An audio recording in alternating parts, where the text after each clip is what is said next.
Welcome back to Sleep Nova. Sit back, relax, and enjoy the show.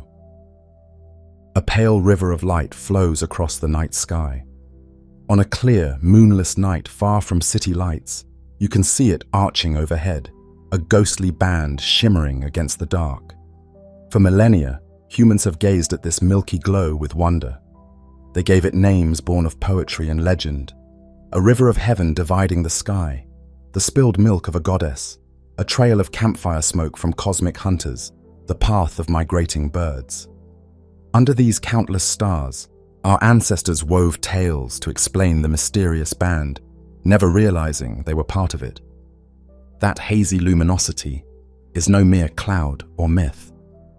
It is the combined light of billions of distant suns, too many and too faint for the naked eye to resolve individually, blending into a continuous glow. You are looking edge-on into our galaxy, seen from within. I am that galaxy, the Milky Way, your island home in the cosmos. In my embrace, I hold everything you see in the night sky, and so much more beyond. My light takes tens of thousands of years to reach your eyes, traveling across the vast gulfs of space from stars scattered through my spiral arms. When you behold the Milky Way on a dark night, you are peering into the heart of our galactic home, an immense congregation of stars, gas, and dust, shaped like a great wheel in space. From your vantage point on a planet nestled within me, you cannot see my entire form, only this faint band of starlight that rings the sky. Yet across centuries of curiosity and science, you have begun to unveil my hidden shape. I speak to you now as a storyteller from within, the voice of the Milky Way itself, to guide you on a journey through our galaxy. Hear my tale of how we discovered our place in this stellar city, of the wonders and mysteries that lie in my depths, and of the cosmic dance that connects all who dwell here. Let us begin where all stories start, beneath the same endless stars, with you looking up in awe at the Milky Way, seeking to know what it truly is. You see, living inside the Milky Way makes it hard to grasp its full shape. For a long time, humans could only guess what form our galaxy took. We are like ants trying to discern the shape of a giant tree while crawling along its bark, or travelers lost in a forest unable to see the outline of the woods. Gazing at the Milky Way from within, we see a band of light, but not the grand design. Early astronomers counted stars in different directions and noticed more in the band of the Milky Way than above or below it. From this, they deduced that our stars form a disk, a flattened, circular swarm rather than a sphere. Still, early maps were deceiving. Without knowing about obscuring dust, some 18th century star counters assumed the sun was near the center of this grindstone of stars. It was only in the early 20th century that the true enormity of our galaxy became clear. By charting the distances of globular clusters, those ancient, tightly packed star clusters orbiting the Milky Way, astronomers realized that the clusters were centered around a point in the constellation Sagittarius. This meant the real heart of the galaxy lies far from our solar system, tens of thousands of light years away towards Sagittarius, hidden behind dense clouds of stars and dust. We had been off to the side all along, in the galactic suburbs, not the downtown. With better observations, the picture sharpened. The Milky Way is a vast spiral galaxy, shaped like a disk with graceful spiral arms unwinding from a bright central bulge. In fact, at the very core, I possess a bar of stars, a straight band crossing the middle, with spiral arms attached to its ends like ribbons. Imagine a giant spinning pinwheel or a whirlpool in space. That is my form. My disk spans about 100,000 light-years across, yet it is relatively thin, only a few thousand light-years thick for most of its width, thinning out toward the edges. In the center, a bulge of older stars rises above and below the disk, a spheroidal hub glowing golden with ancient light. And enveloping everything is a faint halo of old stars, and much more, as we will see. How could you discern all this while stuck inside? It took ingenuity and new ways of seeing. You traced the spiral arms by mapping the clouds of gas that emit radio waves, which can penetrate the dust. You measured the distances and motions of stars all across the sky, slowly piecing together a map of the Milky Way. It was like mapping a city at night from within, seeing only nearby streetlights, but inferring the city's layout. Bit by bit, the spiral structure emerged, multiple arms coiling around the center, our sun residing on a minor spur between two larger arms. Even though no one can yet take a photograph of the Milky Way from outside, you have built a mental picture from countless observations, a cosmic portrait of our home galaxy. Thus, hidden from ordinary sight, my shape has been revealed in your imagination. A flat spiral disk with a central bulge and bar, surrounded by a tenuous halo. Whenever you look at that milky band in the sky, remember that you are peering along the plane of this disk, through spiral arms of stars and dust. From the inside, I may appear as a hazy band, but in truth, I am a grand spiral, turning slowly in the darkness of space. To truly know me, you had to step beyond human eyesight and trust the messages carried by all forms of light and gravity. In doing so, you discovered the magnificent structure that I am, the Milky Way, unveiled from within. Our sun occupies an unassuming corner of this galactic metropolis. We reside in a minor spiral arm known as the Orion Arm, a lesser spur of stars and nebulae, not one of the Milky Way's primary spiral arms, but a side branch. The Orion Arm threads its way between two larger arms. Closer to the galactic center is the Sagittarius Arm. Farther out is the Perseus Arm. Think of it as a small tributary between giant rivers of stars. Here, about 26,000 light-years from the galactic center, the Sun and its family of planets orbit in relative calm. We are far from the bustling, crowded core, in a quieter celestial neighborhood with ample elbow room between stars. The Sun is an ordinary star among hundreds of billions, shining with a yellow warmth as it drifts along the Orion Arm. In our vicinity, stars are well spaced. The nearest star system, Alpha Centauri, is roughly 4 light-years away. That's 4 years at light speed, or about 25 trillion miles of empty space between us. Such distances mean that to the Sun, its stellar neighbors are like distant lanterns. Our local region is actually a sparse bubble. The solar system is currently passing through a cavity in the interstellar gas, a local bubble carved by ancient supernova explosions. Within this bubble, the gas density is low and hot, a testament to long-ago stellar deaths that swept out a pocket in the Orion Arm. Even so, beyond this bubble lie clouds of gas and dust that trace the Orion Arm, including famous nearby star-forming regions like the Orion Nebula, only about 1,300 light-years away.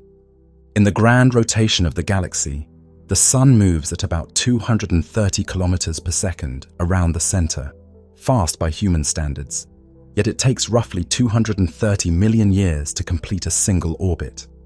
This period, sometimes called a galactic year, is immense. Since the Sun's formation 4.6 billion years ago, it has circled the Milky Way only around 20 times. To put it in perspective, during the Sun's last orbit, dinosaurs were just emerging on Earth. It will take another full rotation to carry us to a time far beyond the present day. We are tiny passengers on a very slow merry-go-round. Our location in the Orion Arm may well be fortunate. It lies in the galactic habitable zone, a band of distances from the center that might be conducive to life. Here, we are distant enough from the volatile central regions, with their frequent supernovae and intense radiation, yet close enough to have a richer mix of elements heavier than hydrogen and helium, the kind needed to form rocky planets and biology. In these suburbs of the galaxy, life had the opportunity to arise on at least one world. From this vantage point, midway out on a minor arm, the night sky offers a spectacular view of the Milky Way's internal structure. We see the dense star clouds toward the galactic center as a bright glow in Sagittarius, and we see dark rifts, where interstellar dust in the arm obscures distant stars. The Orion arm is our cosmic neighborhood, and while it may not be a major spiral arm, it is home. In its relative quiet, our Sun and Earth have circled in peace for eons, a small part of the Milky Way's vast tapestry. Unremarkable though our position may be, it gives us a front-row seat to view and study our galaxy from within. Riding the Orion arm, we have learned that we are part of a rotating disk of stars, and that our Sun is one modest star among billions. From this perspective, we can journey outward in our imagination, from our local stars to the broader galaxy, knowing where we stand in the grand scheme. We are inhabitants of the Orion arm, on the outskirts of a great spiral, looking inward and outward at the same time. Within the Milky Way's sprawling collection of stars is an astonishing variety of stellar life. Not all suns are like our Sun, far from it. There are stars so massive and bright that they blaze blue-white and burn out in a few million years, and stars so small and cool that they barely glow red, destined to shine for trillions of years. The most common stars in our galaxy are red dwarfs, feeble embers with perhaps 1/10 the mass of the Sun. They are faint. None is visible to the naked eye from Earth. Yet they are legion, forming the backbone of the galaxy's star population. On the other end of the spectrum are giants and supergiants, behemoths like Betelgeuse or Antares, hundreds of times larger in diameter than the Sun and tens of thousands of times more luminous. These titans live fast and die young, exploding as supernovae that briefly outshine entire galaxies. Between these extremes lies every color and type of star. Yellow stars like our Sun, white stars hotter than the Sun, orange dwarfs slightly cooler, and many more. Some stars live in clusters. Born together from the same gas cloud, they form sparkling groups like the Pleiades, and gradually drift apart over time. Others are loners. Many, perhaps most, are in binary systems, two stars orbiting each other in a gravitational dance. Some binaries are so close that they exchange gas or even merge. Others are widely separated, circling leisurely. The night sky's familiar stars are a mix of these types. The bright bluish Sirius, actually a binary with a faint white dwarf companion. The golden Arcturus, an aging giant. The red twinkle of Antares, a supergiant nearing the end of its life. Each has its own story. Stars are not eternal. They are born in nebulae, live out their spans, and eventually perish. Smaller stars like the Sun swell into red giants and gently shed their outer layers, leaving behind their hot cores as white dwarfs, Earth-sized embers of incredible density. A single spoonful of white dwarf material would outweigh a car. These white dwarfs slowly cool over billions of years, fading into darkness. More massive stars die more violently. When a star much bigger than the Sun exhausts its fuel, its core collapses in a catastrophic implosion, triggering a supernova explosion. In that instant, the star's core is crushed into an ultra-dense nugget called a neutron star. Or, if the star was massive enough, a black hole. Neutron stars are cosmic oddities. They pack more mass than the Sun into a sphere only a few kilometers across. The matter inside them is so compressed that atoms themselves break down. They are essentially giant atomic nuclei made mostly of neutrons. If you could scoop a teaspoon of neutron star material, it would weigh billions of tons. Spinning neutron stars become pulsars, emitting beams of electromagnetic radiation from their magnetic poles. As they rotate, sometimes hundreds of times per second, their beams sweep across space. If one of those beams crosses Earth, we see a pulsating signal, a cosmic lighthouse blinking on and off with astonishing regularity. The first pulsar was so regular, it was jokingly nicknamed LGM for Little Green Men, since no natural explanation was initially known. Now we know pulsars are rapidly spinning neutron stars, the collapsed remnants of supernovae, flashing as they cool. Even more enigmatic are black holes, formed when the core of a very massive star collapses beyond even neutron star density. A black hole's gravity is so intense that not even light can escape from its immediate vicinity. What remains is a true abyss in space-time, an object detectable only by its gravitational effects. In the Milky Way, astronomers estimate there are millions of stellar mass black holes quietly lurking. Most roam unseen in the darkness, but a few betray their presence. If a black hole is in a binary with a normal star, it can siphon gas from its companion, heating that gas to extreme temperatures and causing it to emit X-rays before vanishing past the black hole's event horizon. Such X-ray binaries flicker as the black hole feeds. In other cases, we detect black holes when their gravity bends and magnifies the light of more distant stars behind them, an effect called microlensing, acting like a cosmic magnifying glass. Through observations like these, we know our galaxy is teeming with hidden black holes of a few to dozens of solar masses, each a remnant of a once brilliant star. Beyond these dark remnants, the Milky Way contains other exotic stellar phenomena. There are blue stragglers, oddly young-looking stars found in old clusters, likely formed by stellar mergers. There are magnetars, neutron stars with magnetic fields 1 trillion times stronger than Earth's, occasionally cracking their crusts and releasing giant gamma-ray flares. Variable stars like Cepheids and RR Lyrae pulsate in size and brightness, serving as cosmic yardsticks to measure distance. In every corner of the galaxy, the diversity of stars is on display, from newborn protostars still wrapped in cocoons of dust, to bloated red giants approaching their final breaths, to the ghosts of stars long dead. And circling many of these stars are planets. Countless planets, making up an astonishing menagerie of their own.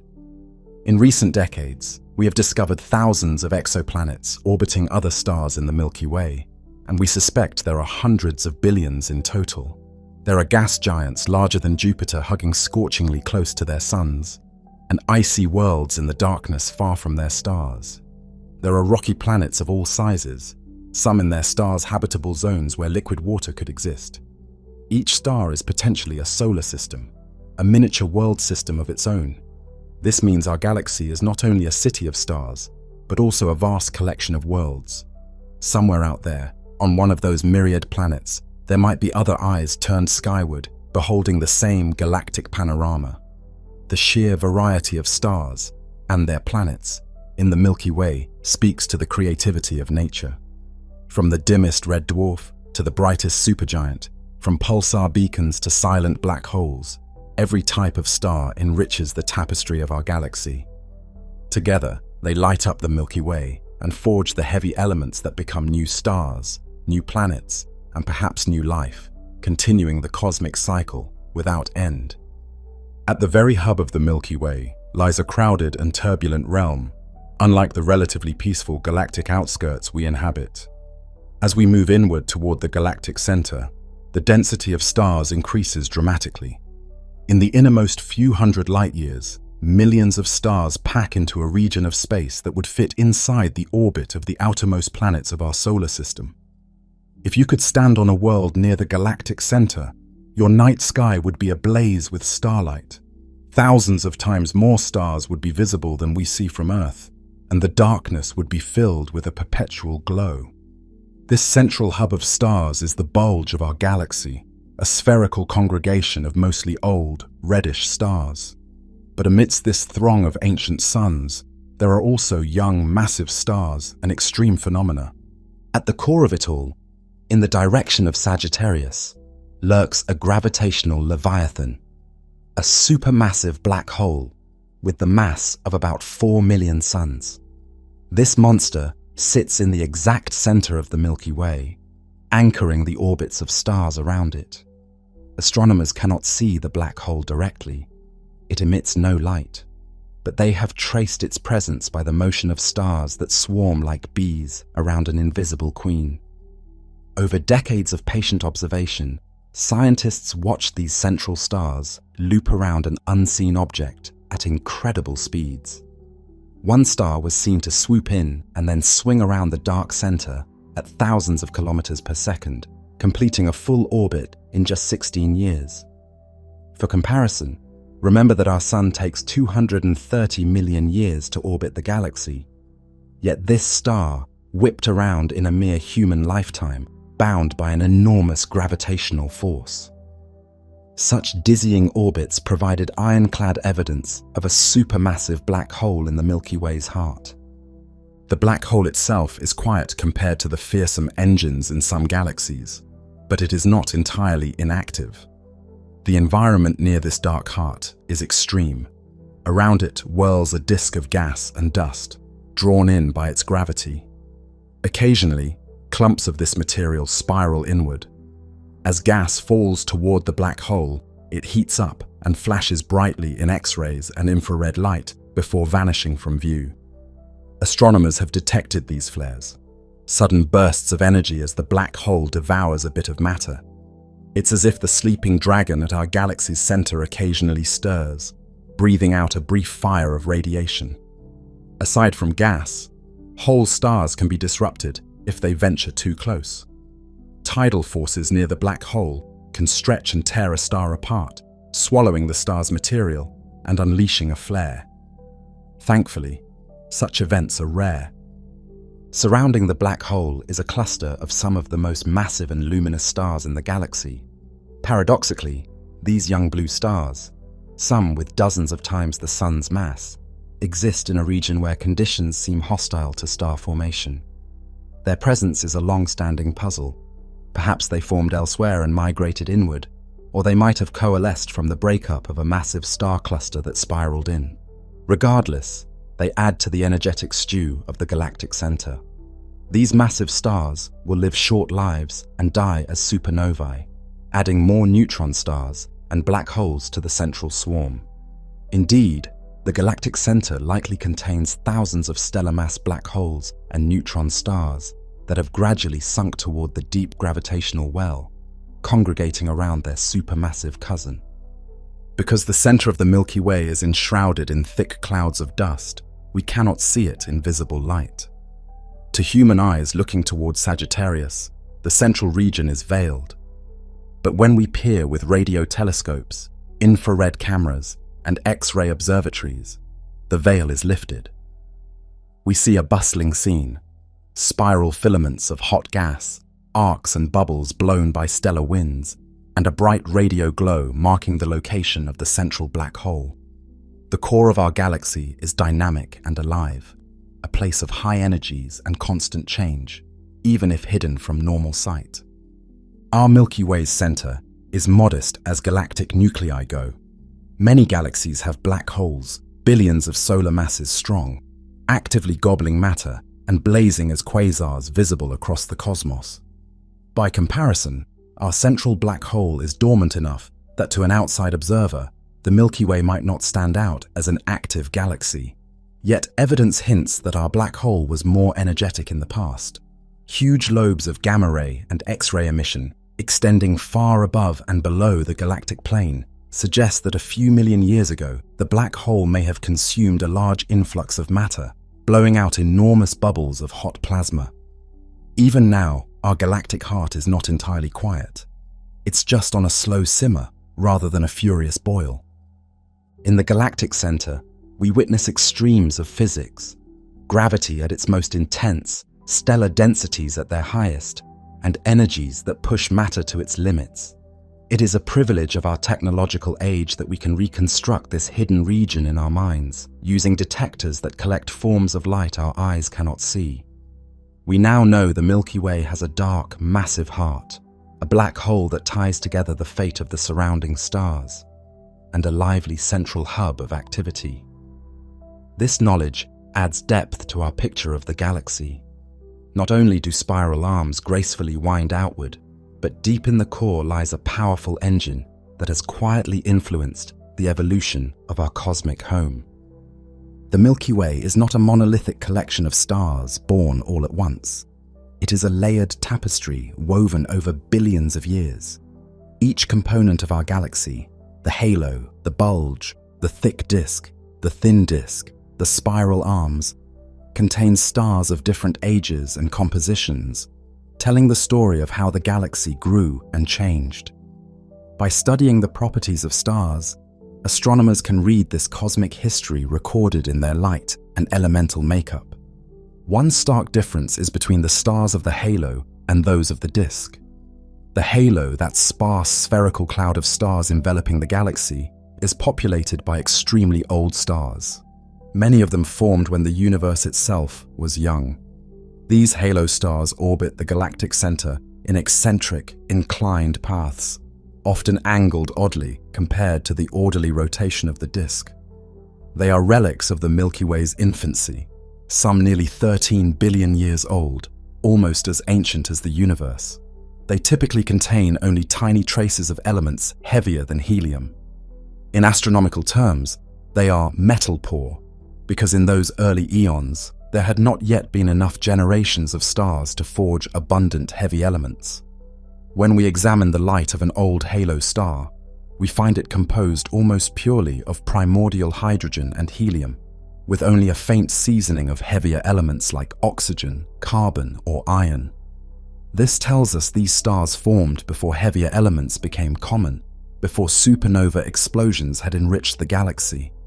By contrast, the disk of the galaxy, especially the thin disk where the Sun resides, is dominated by younger stars following nearly circular orbits in the galactic plane. These stars, like our Sun, are comparatively metal-rich. They have significantly higher proportions of heavy elements. The Sun, for instance, contains about 2% elements heavier than helium, seemingly a small amount, but immensely more than the oldest halo stars.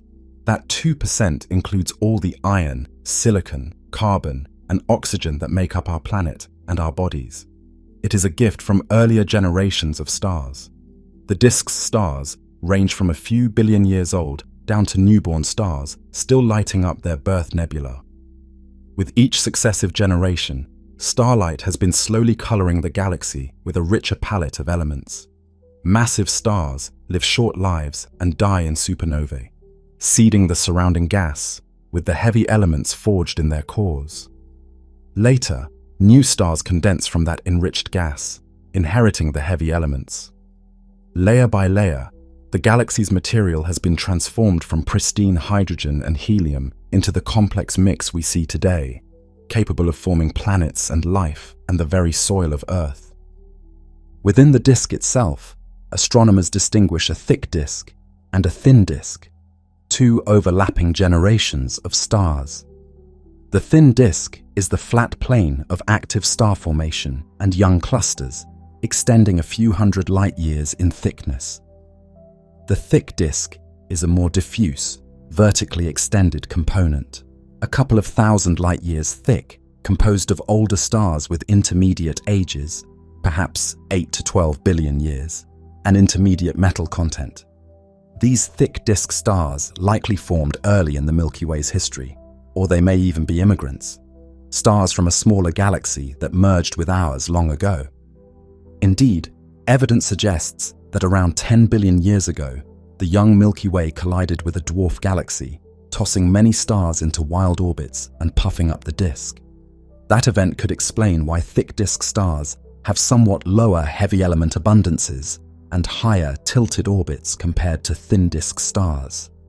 It's as if a cosmic collision in our galaxy's youth stirred the pot, mixing in new ingredients and leaving a thicker, older layer before the galaxy settled into the calmer star-forming mode of the thin disk. The bulge at the galactic center also holds clues to the past. The bulge's stars are generally old and metal-rich, though not as metal-poor as the halo. They likely formed in the galaxy's early years or during subsequent mergers, drawn toward the core by gravity. Some bulge stars show elemental patterns, suggesting they formed quickly in a burst of early star formation. Others might have originated in dwarf galaxies that were cannibalized by the Milky Way, their stars flung into orbits near the center. The bulge is like an archaeological tell, a mound of mixed stellar populations from various epochs, packed tightly in the middle. In the globular clusters that hover in the halo, we find some of the purest examples of ancient stars. Tightly bound groups, all born together over 12 billion years ago. Each cluster is a snapshot of the galaxy's youth. One globular cluster may contain stars so old and chemically pristine that they preserve the conditions of the early universe. Another cluster might have multiple generations of stars, hinting at internal chemical enrichment even at those early times. By dissecting the light of globular cluster stars, astronomers have discovered subtle differences in their chemistry, which together form a timeline of enrichment within the cluster itself. This is a microcosm of the larger galaxy's history. Altogether, the Milky Way's stellar populations form a cosmic stratigraphy, like layers of rock in a canyon, each stratum telling of a different epoch. The halo and globular clusters speak of the galaxy's childhood, when it was first assembling and when the initial stars and clusters emerged from primordial gas. The thick disk speaks of adolescence, turbulent times of mergers and rapid star formation, building up heavy elements. The thin disk and spiral arms narrate the continuing story, calmer times of ongoing starbirth, forging new stars from gas, enriched by all previous generations. And in those new stars and their planets lie the seeds of future stories. Our Sun is part of these later chapters, born about 4.6 billion years ago from gas already rich with the ashes of ancient stars. In its makeup is the legacy of countless supernovae and billions of years of cosmic alchemy. Thus, every star carries a memory of when and where it formed. By decoding those memories, a star's motion and the elemental fingerprints in its spectrum, we can trace the lineage of different groups of stars. We see that the Milky Way grew like a living organism, adding material, mixing, and maturing over time. It is an ongoing process.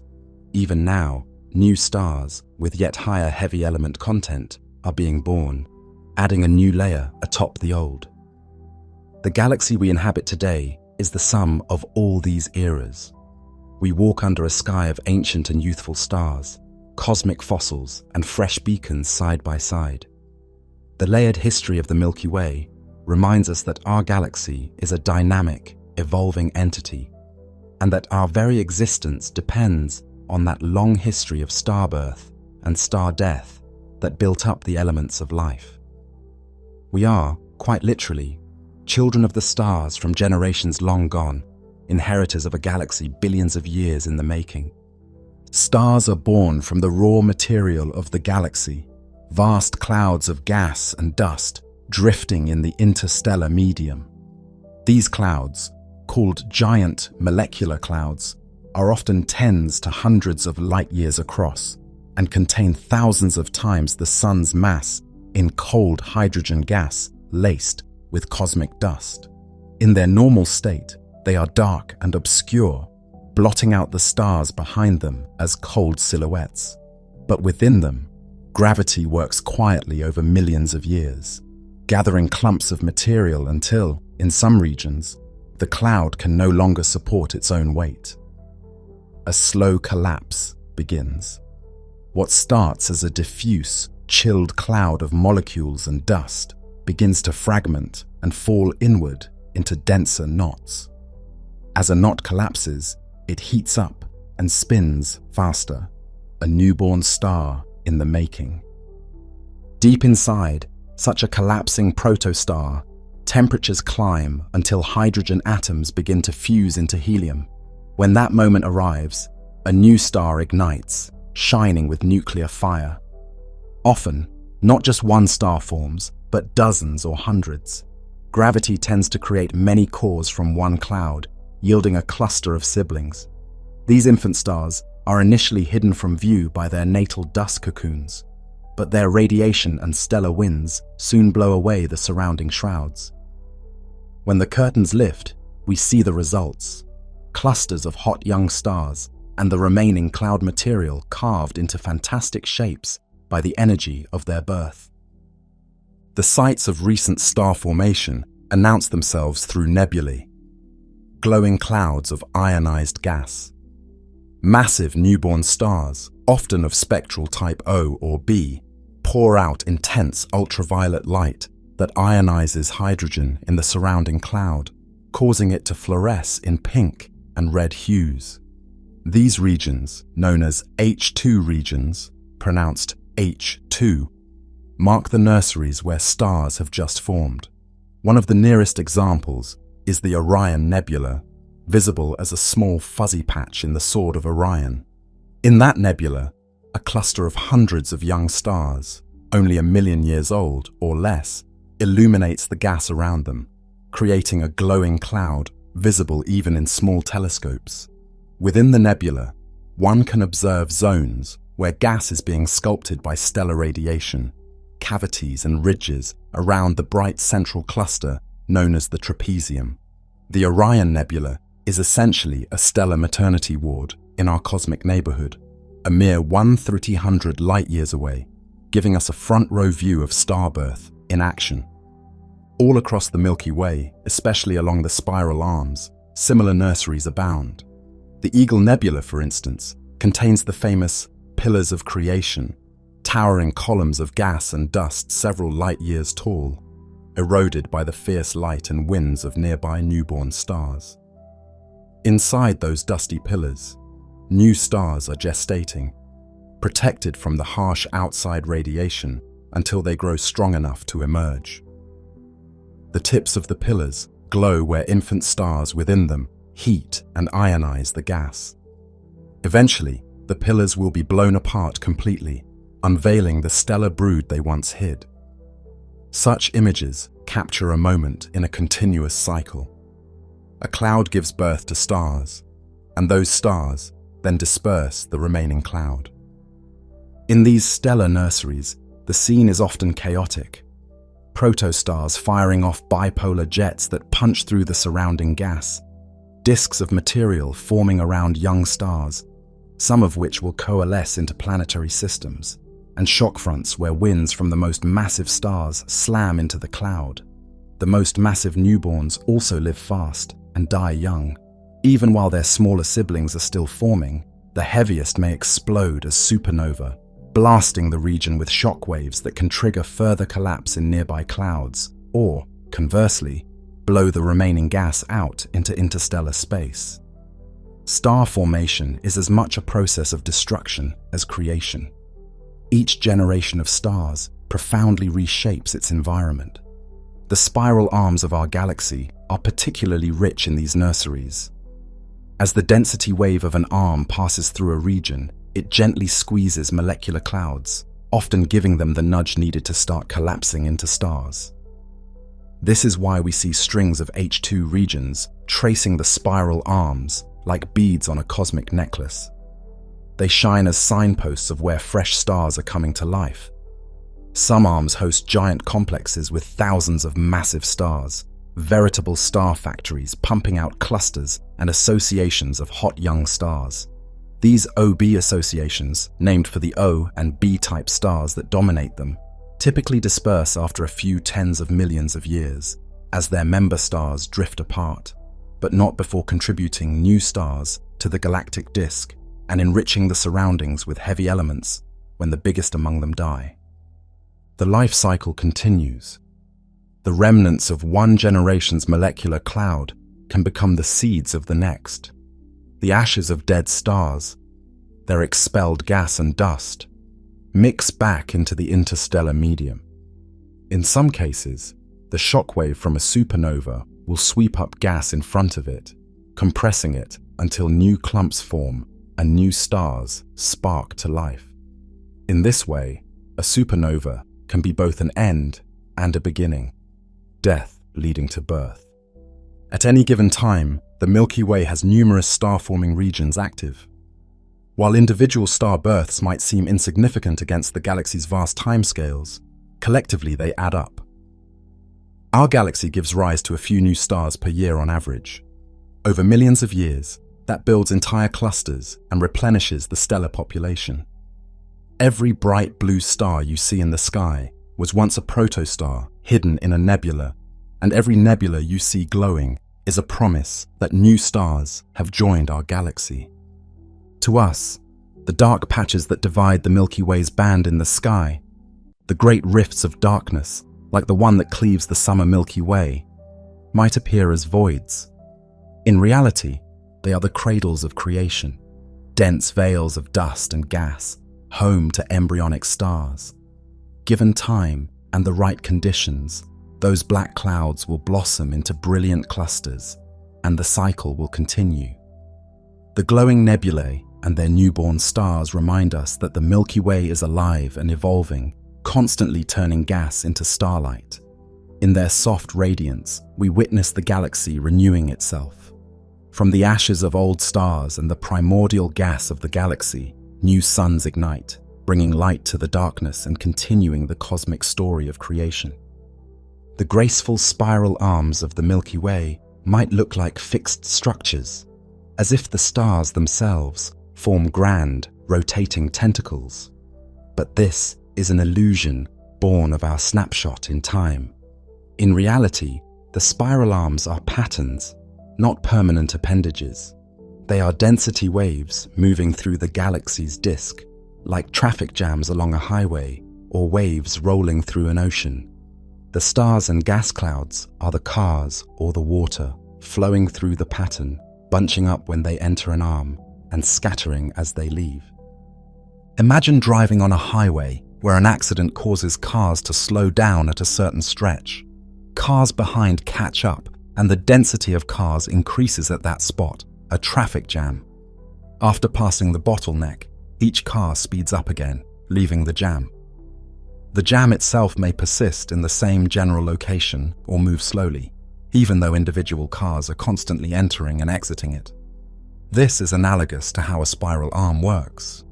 As stars and gas orbit the galactic center, they periodically encounter regions of higher density, the spiral arms. Upon entering an arm, the extra gravity of the concentrated mass slows them slightly and compresses any gas clouds. The result is a temporary pileup. That region has more stars and gas at any given moment than the surrounding space. Eventually, the stars drift out of the arm and resume a slightly faster orbit in the less crowded regions between arms. The spiral pattern, however, remains, continually renewed by new stars entering at the arm's upstream end and leaving at the downstream end. This mechanism resolves a classic conundrum known as the winding problem. The inner parts of a galaxy rotate faster than the outer parts. If the arms were made of the same stars all the time, like paint on a spinning wheel, they would wind tighter and tighter around the center with each rotation, and after a few galactic orbits they'd become unrecognizably tangled. But real galaxies do not show such wound-up arms. The Milky Way's arms remain relatively coherent. Density wave theory explains this. The arms are not fixed groups of specific stars. They are more like a traffic pattern that persists, even though individual stars creating the pattern change over time.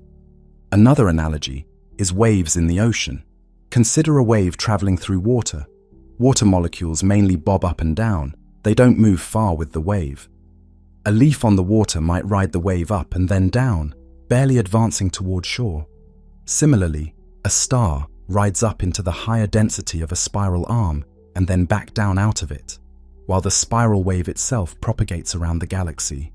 The arm is a region where stars and gas spend a bit more time than average, making it denser and thus visible as a collective feature. These spiral density waves have profound effects on the gas in the disk. As a gas cloud enters an arm, the slight slowdown and compression can trigger the cloud to collapse and form new stars. Thus, the arms are marked by bright newborn star clusters and glowing nebulae. Paradoxically, the massive blue stars that light the arms live so briefly, only a few million years, that they die before moving far from where they were born. So the spiral arm is continually illuminated by short-lived stars born within it, stars that burn out before ever escaping it. In this way, the arm keeps a steady supply of luminous stars, while older, longer-lived stars, like the Sun, drift out and populate the rest of the disk. This is why the spiral arms stand out. They are outlined by fresh, brilliant stars and clusters that act like cosmic fairy lights along a winding path. The Milky Way's spiral arms are not perfectly symmetric or constant. They can split, branch, or be influenced by interactions with satellite galaxies or the rotation of the central bar. Computer simulations show that spiral patterns can form, dissolve, and reform over billions of years. But at present, our galaxy has a well-defined spiral structure with several major arm segments. The density wave pattern rotates slowly, taking perhaps a few 100 million years for one full turn around the center, slower than the orbital speed of most stars. This means stars are constantly overtaking the wave pattern. For example, our Sun, moving faster than the pattern, weaves in and out of spiral arms over time. Indeed, it's currently in a minor spur rather than a major arm. Understanding that the arms are dynamic patterns helps us appreciate the Milky Way as a living galaxy. The arms are not material limbs flung out in a whirl. They are the visible imprint of waves of density and star formation moving through the disk. In them, we see the choreography of billions of stars responding collectively to gravity's gentle organizing force. Each swing of the pattern triggers new star birth, maintains the galaxy's graceful form, and adds to its enduring beauty. When we picture the Milky Way's majestic arms, we should remember they are like moving ripples on a sea of stars, gathering stars for a time, then releasing them, sustained by the ongoing rhythms of cosmic traffic. The spiral arms truly are waves of change sweeping through our galaxy, preserving the spiral design even as the cast of stars continually changes. Between the stars of the Milky Way lies a diffuse medium of gas and dust, the stuff from which stars form and to which they return when they die. This interstellar medium may appear invisible and tenuous, but it's a vital component of the galaxy. If you drifted in the space between stars, you would not be an absolute vacuum. On average, each cubic centimeter of space around us contains about one atom, typically hydrogen. In some regions, the density is far lower, in cavities carved by past supernova explosions, and in others, densities climb to thousands or millions of atoms per cubic centimeter inside cold nebulae. The interstellar medium is a patchwork of phases: cold, dense clouds where molecules form, warm, diffuse gas filling much of the disk, and hot, ionized plasma blown by stellar winds and supernovae, reaching millions of degrees and expanding far into the halo. Though extremely thin by earthly standards, even the densest interstellar cloud is emptier than the best vacuum we can create. The sheer volume of space it occupies makes its total mass significant. The combined mass of gas and dust in the Milky Way's disk is on the order of tens of billions of suns, and surrounding the galaxy is an even larger reservoir, a vast halo of hot gas detected in X-rays, extending hundreds of thousands of light years out. Observations suggest this halo contains an amount of matter comparable to all the stars in the galaxy. This halo gas, heated to millions of degrees, is so thin we detect it only by its faint X-ray glow and how it absorbs certain wavelengths from distant sources. It likely represents the Milky Way's share of cosmic matter that didn't collapse into the disk, a gigantic atmosphere for our galaxy, enriched by outflows from countless past supernovae. Within the disk, the interstellar medium makes itself known in various ways. We see glowing nebulae where gas is ionized by starlight. We also see dark nebulae, clouds of dust and molecular gas that block light, appearing as black voids or silhouettes against the starry background. The great rift that splits the Milky Way's band, clearly visible on a summer night from a dark location, is caused by such dust clouds obscuring light from distant stars in the galactic plane. These dust-laden clouds are not just obstacles to our view, they are the nurseries of future stars. The dust itself consists of tiny solid grains, microscopic particles of silicates, carbon compounds, ices, and metals. These grains originated in the cool atmospheres of old giant stars and in supernova explosions, then were blown into space. Over time, uncountable grains aggregate into clouds, soak up starlight, especially blue light, which they scatter more effectively, leaving transmitted light reddened, and provide surfaces on which complex chemistry can occur. In the shelter of dense clouds, dust grains catalyze molecule formation. Hydrogen atoms join to form H2, and more complex molecules assemble on grain surfaces. As a result, molecular clouds are rich chemical laboratories.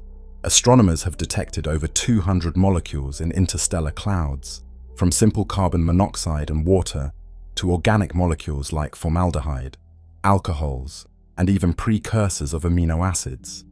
Within these clouds, ingredients for life, water, organic compounds, are being synthesized and blended into the material that will form new stars and planets. Every star system, including our own, was born from such a chemically enriched cloud, inheriting a brew of elements and compounds forged by earlier stars and interstellar chemistry. Where there is gas and dust, there are also magnetic fields and cosmic rays. The Milky Way's interstellar medium is threaded by invisible magnetic field lines that influence the motion of charged particles and the collapse of clouds. Cosmic rays, high-energy particles, mostly protons and atomic nuclei, accelerated by supernova shocks and other energetic events, zip through the galaxy at near light speed, permeating the interstellar medium. Together, cosmic rays and magnetic fields exert pressure on gas and can affect how clouds condense or disperse. In a sense, the space between stars is alive with activity. Not a silent void, but a dynamic environment where forces push and pull and energy flows in many forms.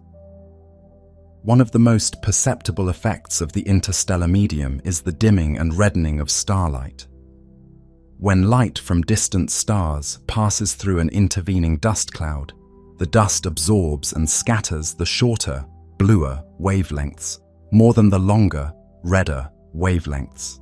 The star thus appears redder and fainter, an effect known as interstellar extinction. This is why the galaxy's core, though packed with stars, is hidden from view in visible light. Dust along our line of sight obscures it. Only by observing in infrared, radio, and other dust-penetrating wavelengths can we map the center and far side of the Milky Way. In effect, the interstellar medium both gives and takes away. It creates beautiful nebulae and new stars, but also veils parts of our galaxy from us. Despite its elusiveness, the interstellar medium is crucial to the Milky Way's ecosystem. It's the reservoir of matter for new star formation and the repository of matter returned by dying stars. A star like the Sun will eventually blow off its outer layers, enriching the ISM with freshly forged elements like carbon and nitrogen. More dramatically, a supernova will eject its guts, heavy elements like iron, silicon, and calcium, into space, seeding the surroundings. Those elements then drift through the medium for eons, until gravity gathers that gas into new clouds and new stars, which will have higher amounts of heavy elements than the generation before. In this way, the interstellar medium is the conveyor belt of galactic evolution, cycling material from stars to space and back into stars. Far from being an empty void, the space between stars is a complex tapestry of filaments, bubbles, and clouds. In some places, it's a hot, X-ray emitting plasma from recent violent events. In others, it's a cold, quiescent womb where starlight has yet to penetrate.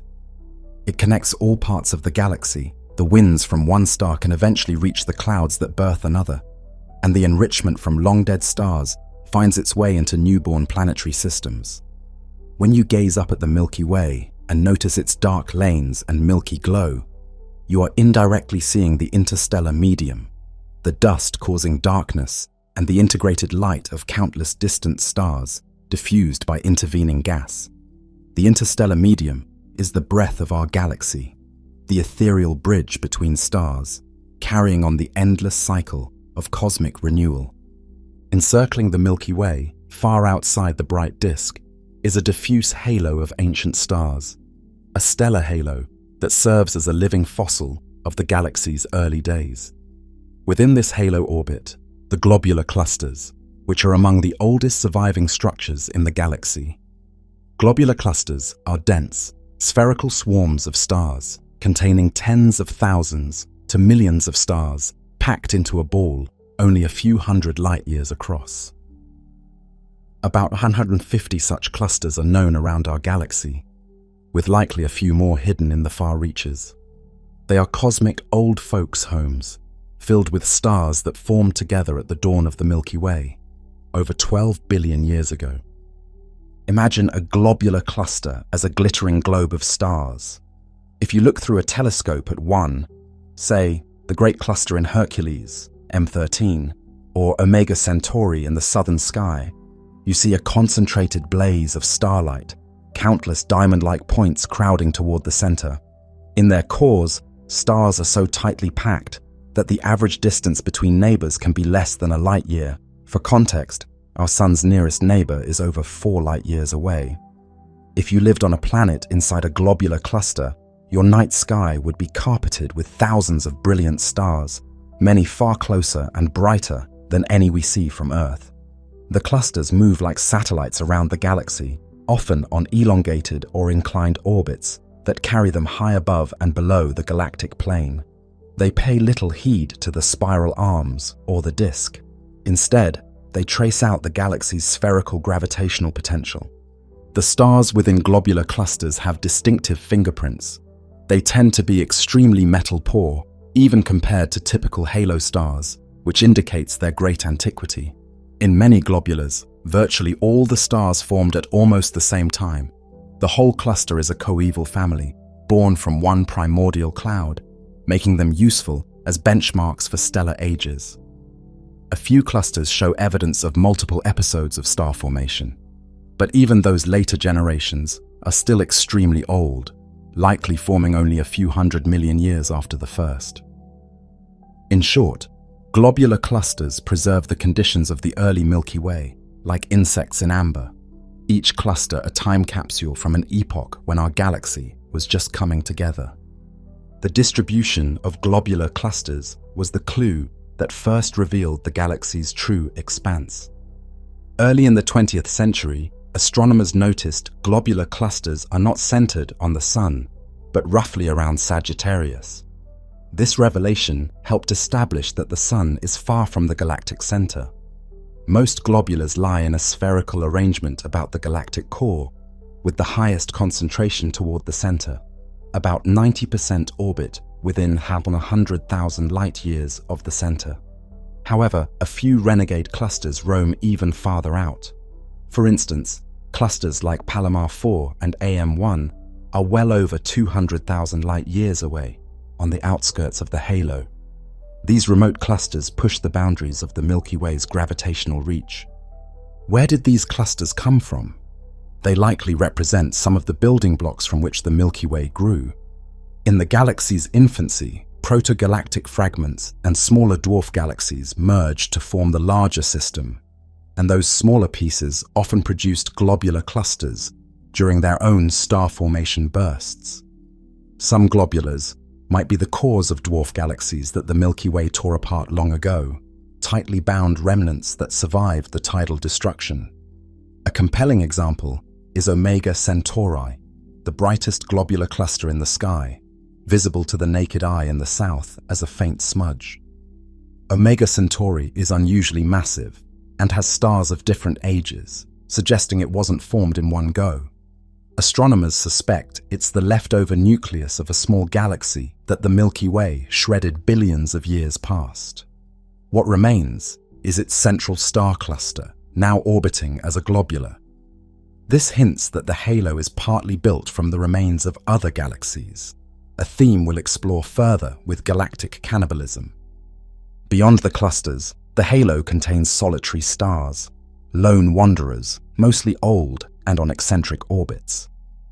These halo stars either date from the Milky Way's initial formation or were stripped from smaller galaxies that strayed too close. The halo also hosts ghostly stellar streams, long filaments of stars stretched across the sky, which are the shredded remnants of former globular clusters or dwarf galaxies currently being assimilated. For example, astronomers have mapped the Sagittarius Stream, a ribbon of stars pulled from the Sagittarius dwarf elliptical galaxy, a satellite now merging with the Milky Way. Such streams lace the halo like wisps, proving that the Milky Way's growth is ongoing. In effect, the globular clusters and halo stars form the ancient outermost layer of our galaxy. They're guardians of memory, orbiting the center with patience. When we peer at a globular cluster through a telescope, we're seeing a population of stars that has witnessed our galaxy's entire life, from near the beginning until now.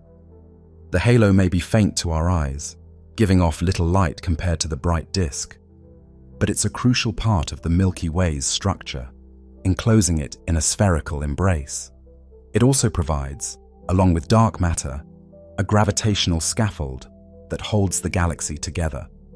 The globular clusters, sparkling like far-flung beacons, and the sparse halo stars paint a picture of a galaxy assembled over time, capturing and merging smaller systems. They remind us that our Milky Way, for all its grandeur, is itself a product of countless mergers in the deep past. High above and below the galactic plane, in the dim halo, the globular clusters orbit undisturbed for eons, like ancient sentinels. Their stars will eventually die and fade, but the clusters can endure for many billions of years more.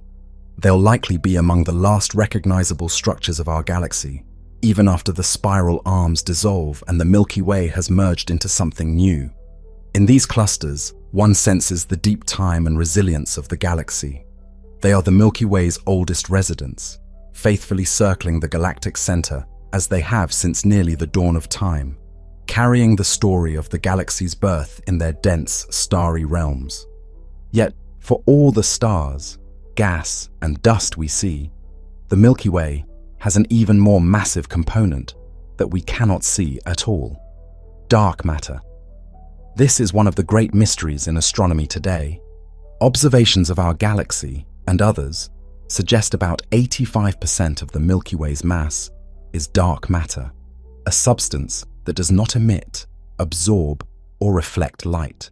It's invisible in every wavelength we can observe, earning the name dark. We know of its existence only by its gravitational tug on visible matter. Dark matter forms a vast, roughly spherical halo enveloping the Milky Way. It extends well beyond the edge of the visible galaxy, perhaps several 100,000 light-years out. Every star, cluster, and cloud in our galaxy is moving in a gravitational field dominated by this unseen mass. The first hints of dark matter in the Milky Way came from studying how stars and gas move in the galaxy's outer regions.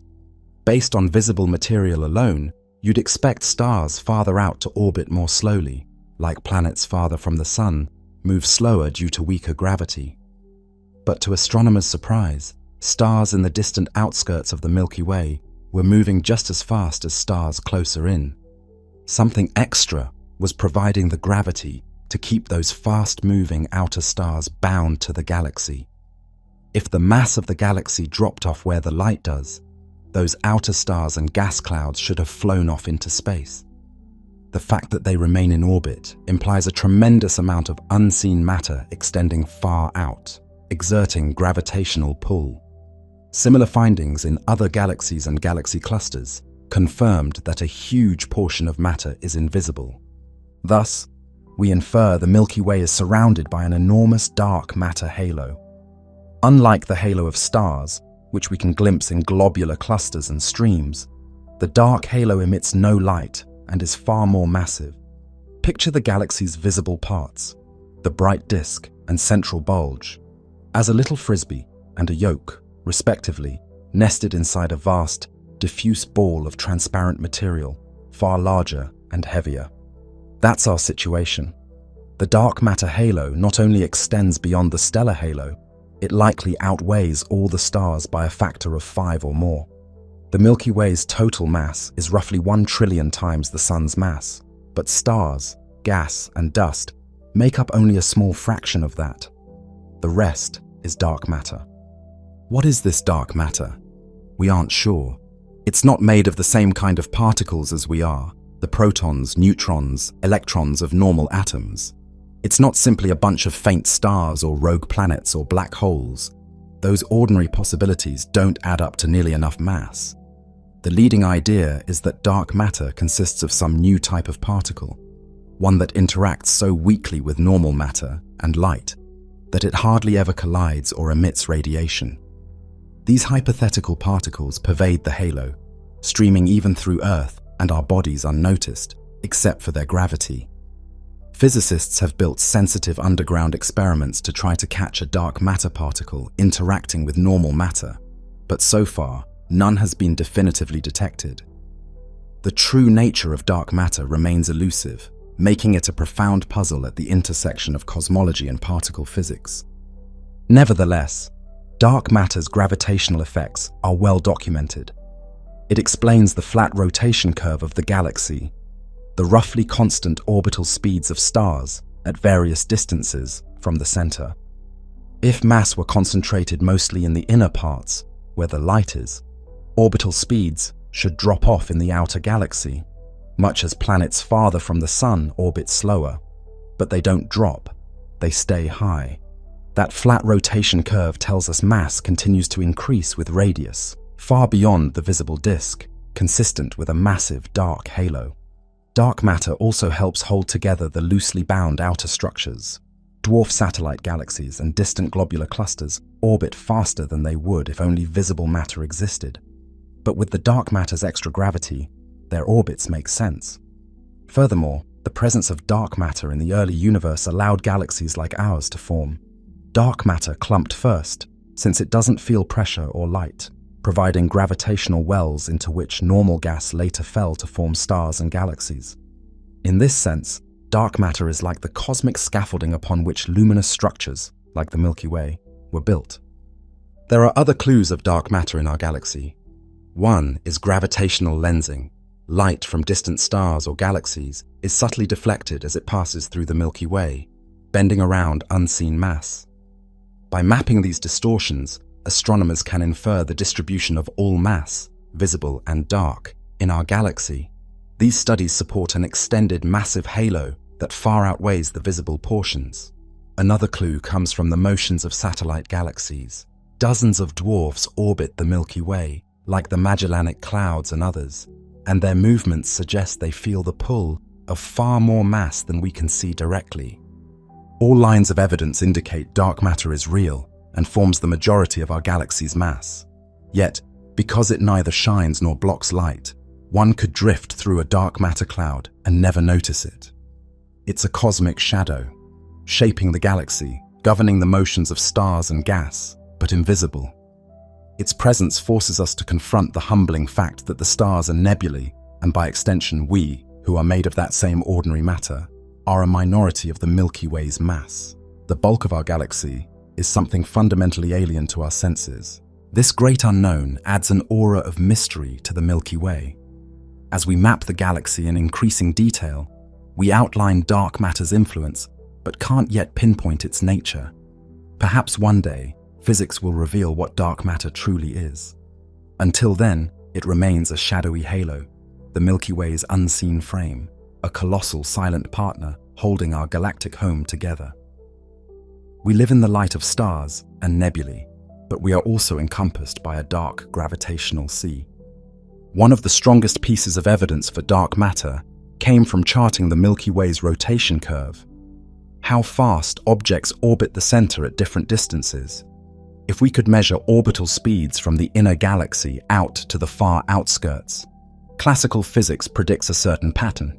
Near the center, speeds rise with increasing enclosed mass. But beyond most of the mass, speeds should fall off. Like planets farther from the Sun orbit slower, because most of the Sun's mass is behind them. In other words, we expected a peak around the inner disk, then a steady decline in orbital velocity with distance, reflecting a drop-off in mass. Measuring the Milky Way's rotation from within is tricky, but astronomers devised ingenious methods.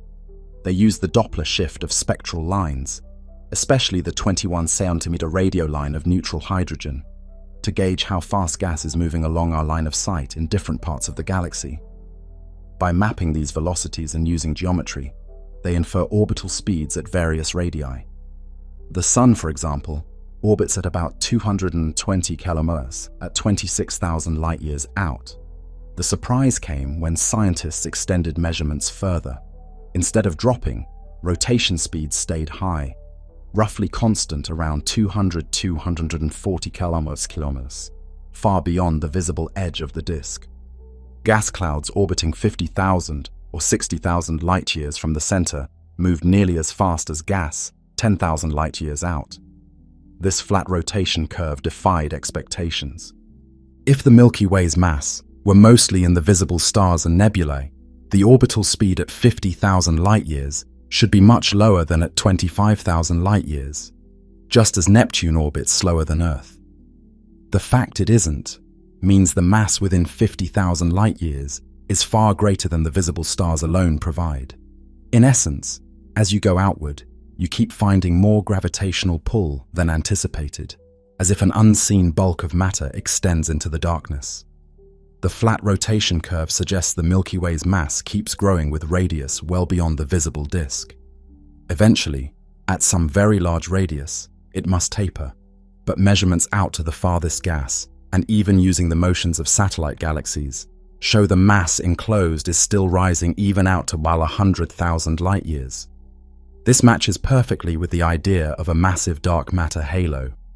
Historically, this realization dawned by the mid-20th century as radio astronomers extended rotation measurements and astronomers studied other galaxies. By the late 1900s, it was clear many spirals have flat rotation curves. Our Milky Way, being harder to map from within, nonetheless showed the same behavior. The term missing mass was used before dark matter became standard, but the implication was the same. Something invisible was contributing most of the gravity.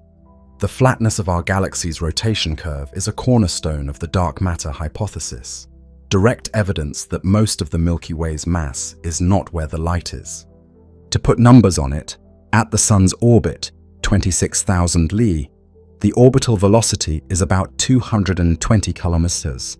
If only the mass inside the Sun's orbit, mostly the bulge and part of the disk, were pulling on us, then by 50,000 pounds lie out, one would predict velocities to drop significantly, like to maybe 150 km.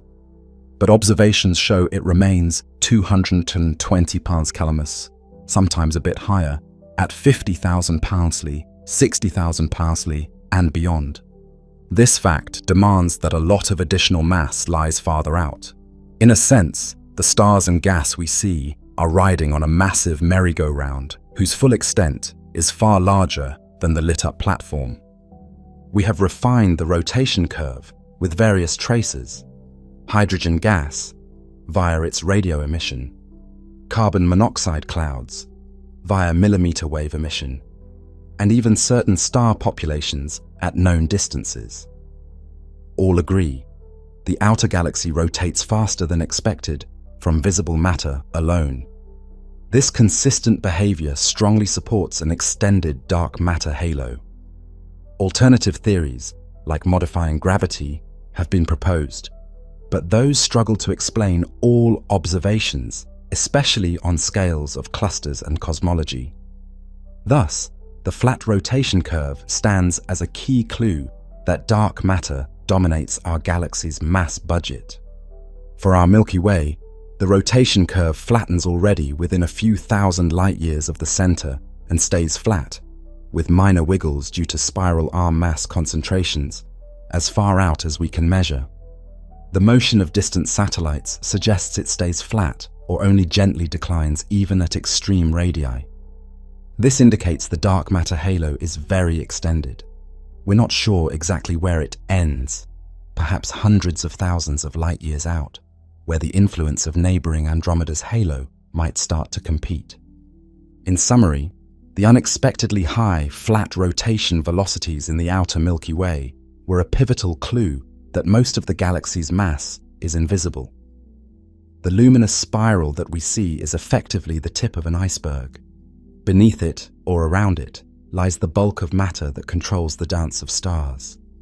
Discovering the Milky Way's flat rotation curve transformed our understanding, revealing that the shining stars do not tell the whole story of what's there. Instead, the stars move under the gravitational guidance of a vast, dark structure, an unseen halo that extends far beyond the starry disk. The steady rotation of the Milky Way, even in its far outskirts, is the signature of that hidden mass. A gentle but persistent whisper in the motions of the stars, telling us that something enormous yet invisible shares our galactic home. The Milky Way has not grown in isolation. Over its lifetime, it has acted as a cosmic predator, consuming smaller galaxies that wandered too close, a process astronomers bluntly call galactic cannibalism. Our galaxy, like others of its size, is the product of many mergers and accretions. In its early youth, the Milky Way likely amalgamated several protogalaxies, each bringing its own stars and clusters, hence the abundance of ancient clusters in our halo. Even in more recent times, the Milky Way continues to snack on smaller neighbors. Evidence of past mergers is written in the stars of the halo and even in the disk. One example became clear with data from the Gaia Space Observatory. A large population of halo stars moves in a distinctive pattern, as if they originated from a single disrupted system. Their motions and compositions suggest that around 10 billion years ago, a dwarf galaxy, several times more massive than any of our current satellites, plunged into the Milky Way and was torn apart. This event, sometimes nicknamed Gaia Enceladus or the Gaia sausage by scientists, contributed a substantial fraction of our stellar halo and even puffed up the disk, creating the thick disk of older stars. The debris of that ancient galaxy now orbits within us, its stars thoroughly mixed into the Milky Way's population, but still betraying a common origin in their paths and chemistry. Our galaxy's cannibalistic habits are ongoing. We currently observe at least 2 dwarf galaxies in the process of being devoured. The most prominent is the Sagittarius Dwarf Elliptical Galaxy, a small satellite galaxy that has already had multiple close encounters with the Milky Way. Over the past few billion years, the Milky Way's strong tides have stretched and ripped Sagittarius apart, peeling off streams of its stars. These stars now form a sprawling stellar stream that wraps around the Milky Way like a gossamer ribbon. Eventually, the remaining core of the Sagittarius dwarf will dissolve completely, its stars assimilated into our halo and disk. We are witnessing the slow destruction of a galaxy by our own. Another example is the Canis Major overdensity, which some interpret as the remnants of a dwarf galaxy being consumed by the Milky Way from the direction of Canis Major. It too may have donated stars and a few globular clusters to our halo. Indeed, some globular clusters with unusual properties like M54 are thought to have originally belonged to Sagittarius or other devoured galaxies. These accretion events show that some portion of our clusters and halo stars originally formed outside the Milky Way and were later captured. The halo is like a quilt stitched together from many ancestral galaxies. In addition to these past and current meals, the Milky Way keeps a retinue of satellite galaxies orbiting it, and some of these are destined to be future snacks. The Large Magellanic Cloud, LMC, and Small Magellanic Cloud, SMC, visible to the unaided eye from the southern hemisphere as blurry patches, are our most massive present satellites, each containing billions of stars. They orbit each other and the Milky Way, and they're interacting with both. A stream of hydrogen gas, the Magellanic Stream, arcs behind them, torn out by tidal forces and ram pressure as they move through the Milky Way's halo. Eventually, perhaps a few billion years from now, the Magellanic Clouds too will merge with the Milky Way, their stars becoming part of the larger galaxy and their gas likely triggering new star formation in our disk. Our galaxy has at least a few dozen known satellites, with new ultra-faint dwarfs still being discovered, most extremely small. These tiny galaxies often have only a few million stars each and are heavily dominated by dark matter. They swarm around the Milky Way like minnows around a whale. Some will remain in orbit for a long time, but others will gradually spiral in and dissolve. Indeed, the halo contains multiple stellar streams beyond the Sagittarius stream, such as the Virgo stellar stream, the Orphan stream, and others, which are the trails of stars left by past mergers or by satellites currently being disrupted. Each stream is like a scar in the halo, marking where a smaller galaxy was torn apart along its orbit. Modern surveys like SDSS and Gaia have revealed these ethereal structures, making it clear the Milky Way's halo is a dynamic environment, still accreting its neighbors. Galactic cannibalism is a common theme in the universe. Big galaxies grow by eating small ones. In fact, our local group of galaxies is dominated by two giants, the Milky Way and Andromeda. And Andromeda has likewise been feasting on dwarfs. A large halo structure in Andromeda hints at it. In the grand future, the Milky Way's next major meal won't be a dwarf, but a near equal, the Andromeda galaxy itself. The Milky Way's cannibalistic career will culminate in a titanic merger with Andromeda in a few billion years.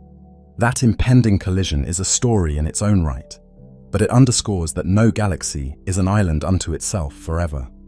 Gravity weaves galaxies together, building larger ones from smaller pieces. The Milky Way's current grandeur is partly the spoils of its past devouring of others. And even as we admire our galaxy's light, we should acknowledge those other star systems whose light was subsumed into ours. Their stars, now citizens of the Milky Way, continue to shine on, telling of the galactic lives their original homes once led. Though it sounds violent, galactic cannibalism is a slow dance by human standards. The Sagittarius dwarf, for example, has been merging for billions of years, its stars gradually dispersing.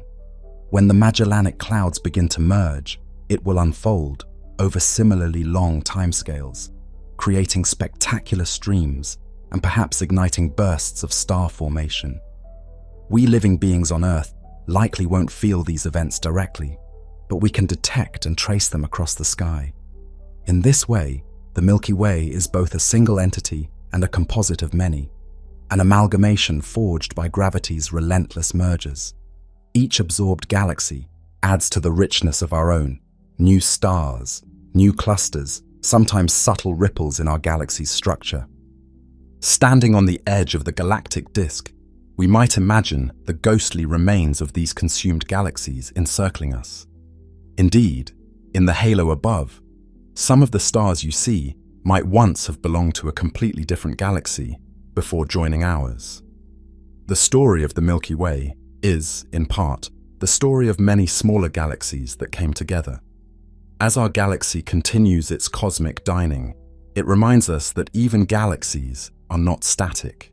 They grow, change shape, and exchange matter, all part of the ongoing evolution of structure in the universe.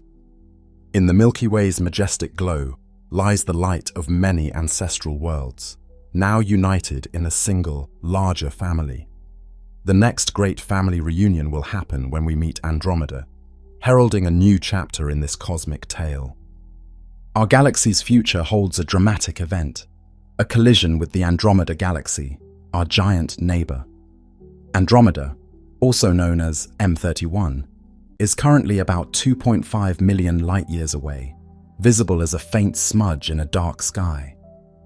It is the Milky Way's sister spiral in the local group, with perhaps as many stars as our galaxy, or more. For a long time, we've known Andromeda is moving toward us. Its light is blue-shifted, indicating approach at around 110 km/s. Project this motion billions of years forward, and the conclusion is unavoidable. The Milky Way and Andromeda are on a collision course. It's not a smash like two billiard balls. Galaxies are mostly empty space, so when they collide, their stars almost all sail past each other. But the gravitational interaction will be profound. roughly 4 billion years from now, give or take hundreds of millions of years, the disks of the two galaxies will begin to interpenetrate. For any beings around at that distant time, the night sky will change spectacularly. Andromeda will grow from a faint patch to a large whirling form spanning the sky, and then to a chaotic blaze of stars as the galaxies first clash. During the initial pass, the Milky Way's and Andromeda's disks will be badly distorted. Tidal forces will fling out long streamers of stars, tidal tails arcing far into space. The neat spiral arms will tangle and break. Some stars may be thrown into intergalactic space, while others shifted into new orbits. Clouds of gas in both galaxies will slam into each other, compressing and igniting a frenzy of new star formation. A cosmic fireworks display lighting up the merging galaxies with countless young, massive stars, and later, supernovae. After that first collision, the two galaxies will likely swing apart somewhat, trailing starry tails, then be drawn back together by gravity. They'll oscillate and intermix over a couple more billion years, their cores eventually coalescing and settling into one unified system by around 6-7 billion years from now. By the end of this titanic merger, the Milky Way and Andromeda as we know them will be gone, replaced by a single larger galaxy. Astronomers often dub this future galaxy Milkomeda. It will likely be an elliptical galaxy or a giant fuzzy disk. The exact outcome depends on details like the collision's angles and gas content, but the elegant spiral structures of both will probably be disrupted into a more amorphous form. For any hypothetical observers within the galaxies during the merger, perhaps far future descendants of humanity or other life forms, it wouldn't necessarily be catastrophic in terms of star collisions. The distances between stars are so vast that direct stellar crashes are extremely unlikely. However, the night sky would be unlike anything humans have seen. As Andromeda merges with the Milky Way, the sky could be filled with swirling rivers of stars, brilliant nebulae from colliding gas clouds, and bursts of light from clusters forming and supernovae exploding. Over millions of years, constellations would warp beyond recognition as whole star systems shift. If Earth still exists, then, though by that time the Sun will be in its red giant phase, possibly rendering Earth uninhabitable, the Sun itself might be flung into a different region of the new merged galaxy. It's unlikely the Sun would be ejected entirely, but it could end up further out in the merged system, or perhaps closer to the core, depending on tidal forces. One certain outcome of the merger is the interaction of the two supermassive black holes. The Milky Way's central black hole, a few million solar masses, and Andromeda's, perhaps 10 times more massive, will spiral toward each other as the galaxies merge. Eventually, these giants will coalesce into an even more massive black hole at the heart of the new galaxy, releasing a burst of energy in gravitational waves as they do. That final union will occur after the initial collision, once dynamical friction has brought the black holes together. A dramatic, but invisible to human senses, event, except maybe to advanced beings who could detect such gravitational ripples. From a cosmic perspective, the Milky Way-Andromeda collision will mark the beginning of a new era in the local group. Right now, the local group has our Milky Way, Andromeda, the Triangulum Galaxy, M33, and dozens of dwarfs. After we merge with Andromeda, M33 might later fall in as well. Some models suggest it will. Ultimately, many billions of years in the future, what remains may be a single giant galaxy where once there were many. The local group would have effectively condensed into one galaxy. The night sky of that far future merged galaxy, to any observers within it or outside of it, would be dominated by one huge combined galactic glow instead of the distinct band of the Milky Way. For any creatures experiencing the early stages of the merger, the spectacle would be awe-inspiring. In the run-up to collision, Andromeda would loom larger each eon. At some point, perhaps multiple Milky bands, ours and Andromeda's, might crisscross the sky. During the merger, new stars and nebulae would make the heavens dazzlingly busy. However, these changes occur over time spans far longer than a human life. They'd be noticed by civilizations rather than individuals, unless technology allowed near-immortal observers or time-lapse perceptions. After the fireworks, the combined galaxy will eventually calm down. The burst of new star formation will subside as the gas is used up or heated. The merged galaxy will become redder as young blue stars die and not many new ones replace them, since much gas was either turned into stars or blown away. It could resemble the giant elliptical galaxies we see in clusters, large, rounded systems with little cool gas or new stars. That could be the ultimate fate of the Milky Way, to become part of a different kind of galaxy entirely, shaped by a union with Andromeda. While this future collision sounds apocalyptic, on the scale of solar systems, it may be more of a slow rearrangement than a violent crash.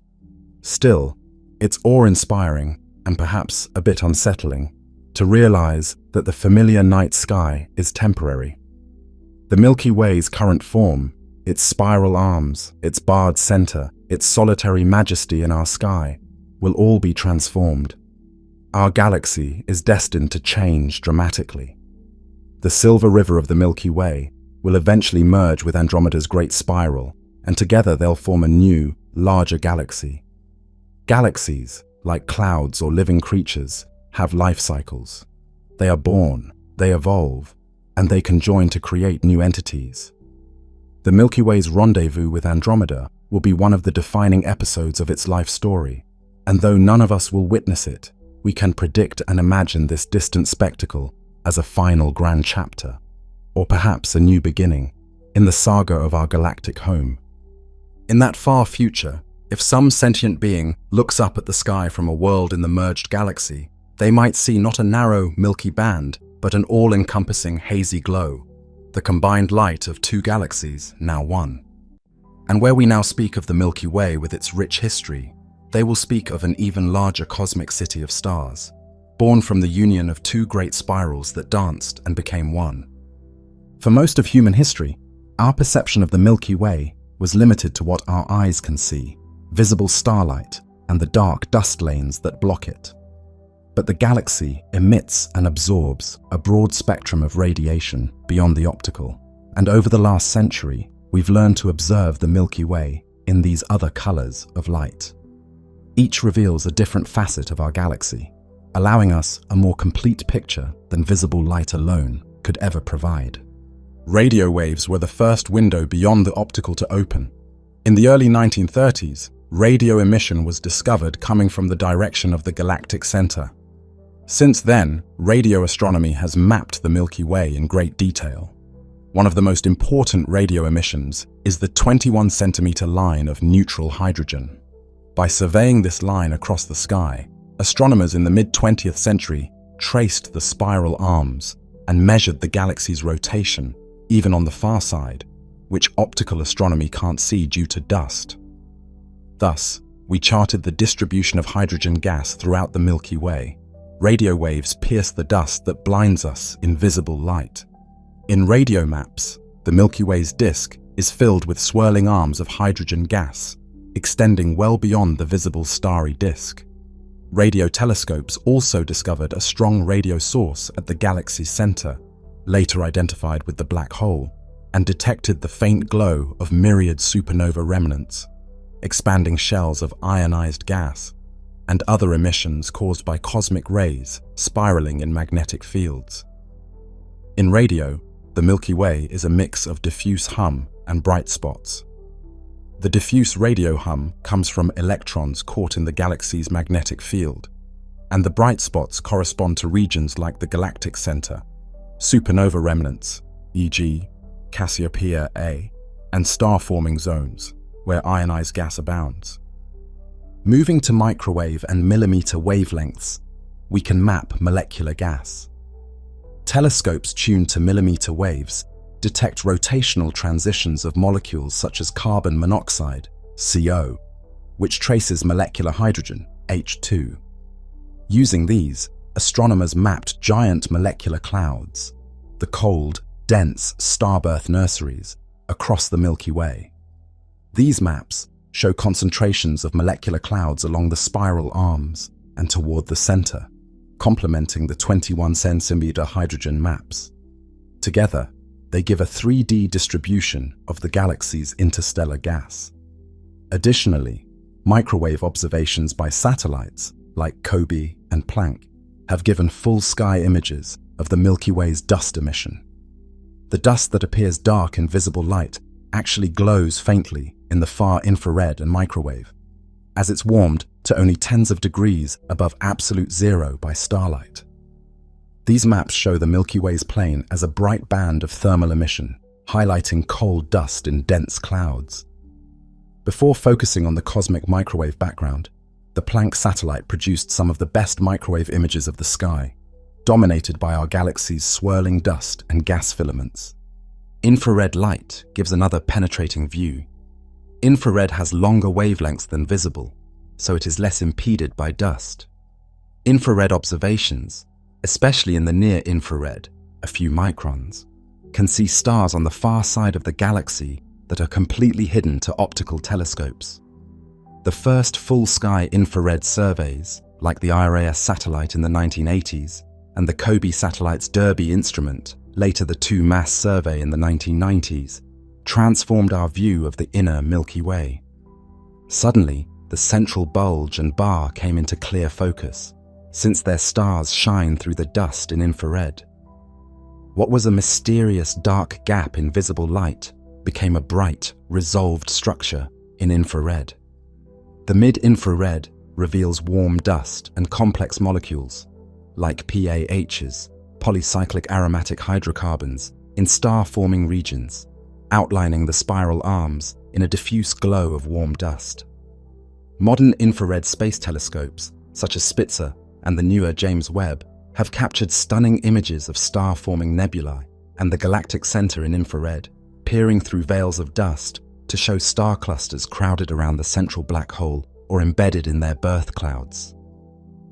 Thanks to infrared astronomy, we know the Milky Way is a barred spiral.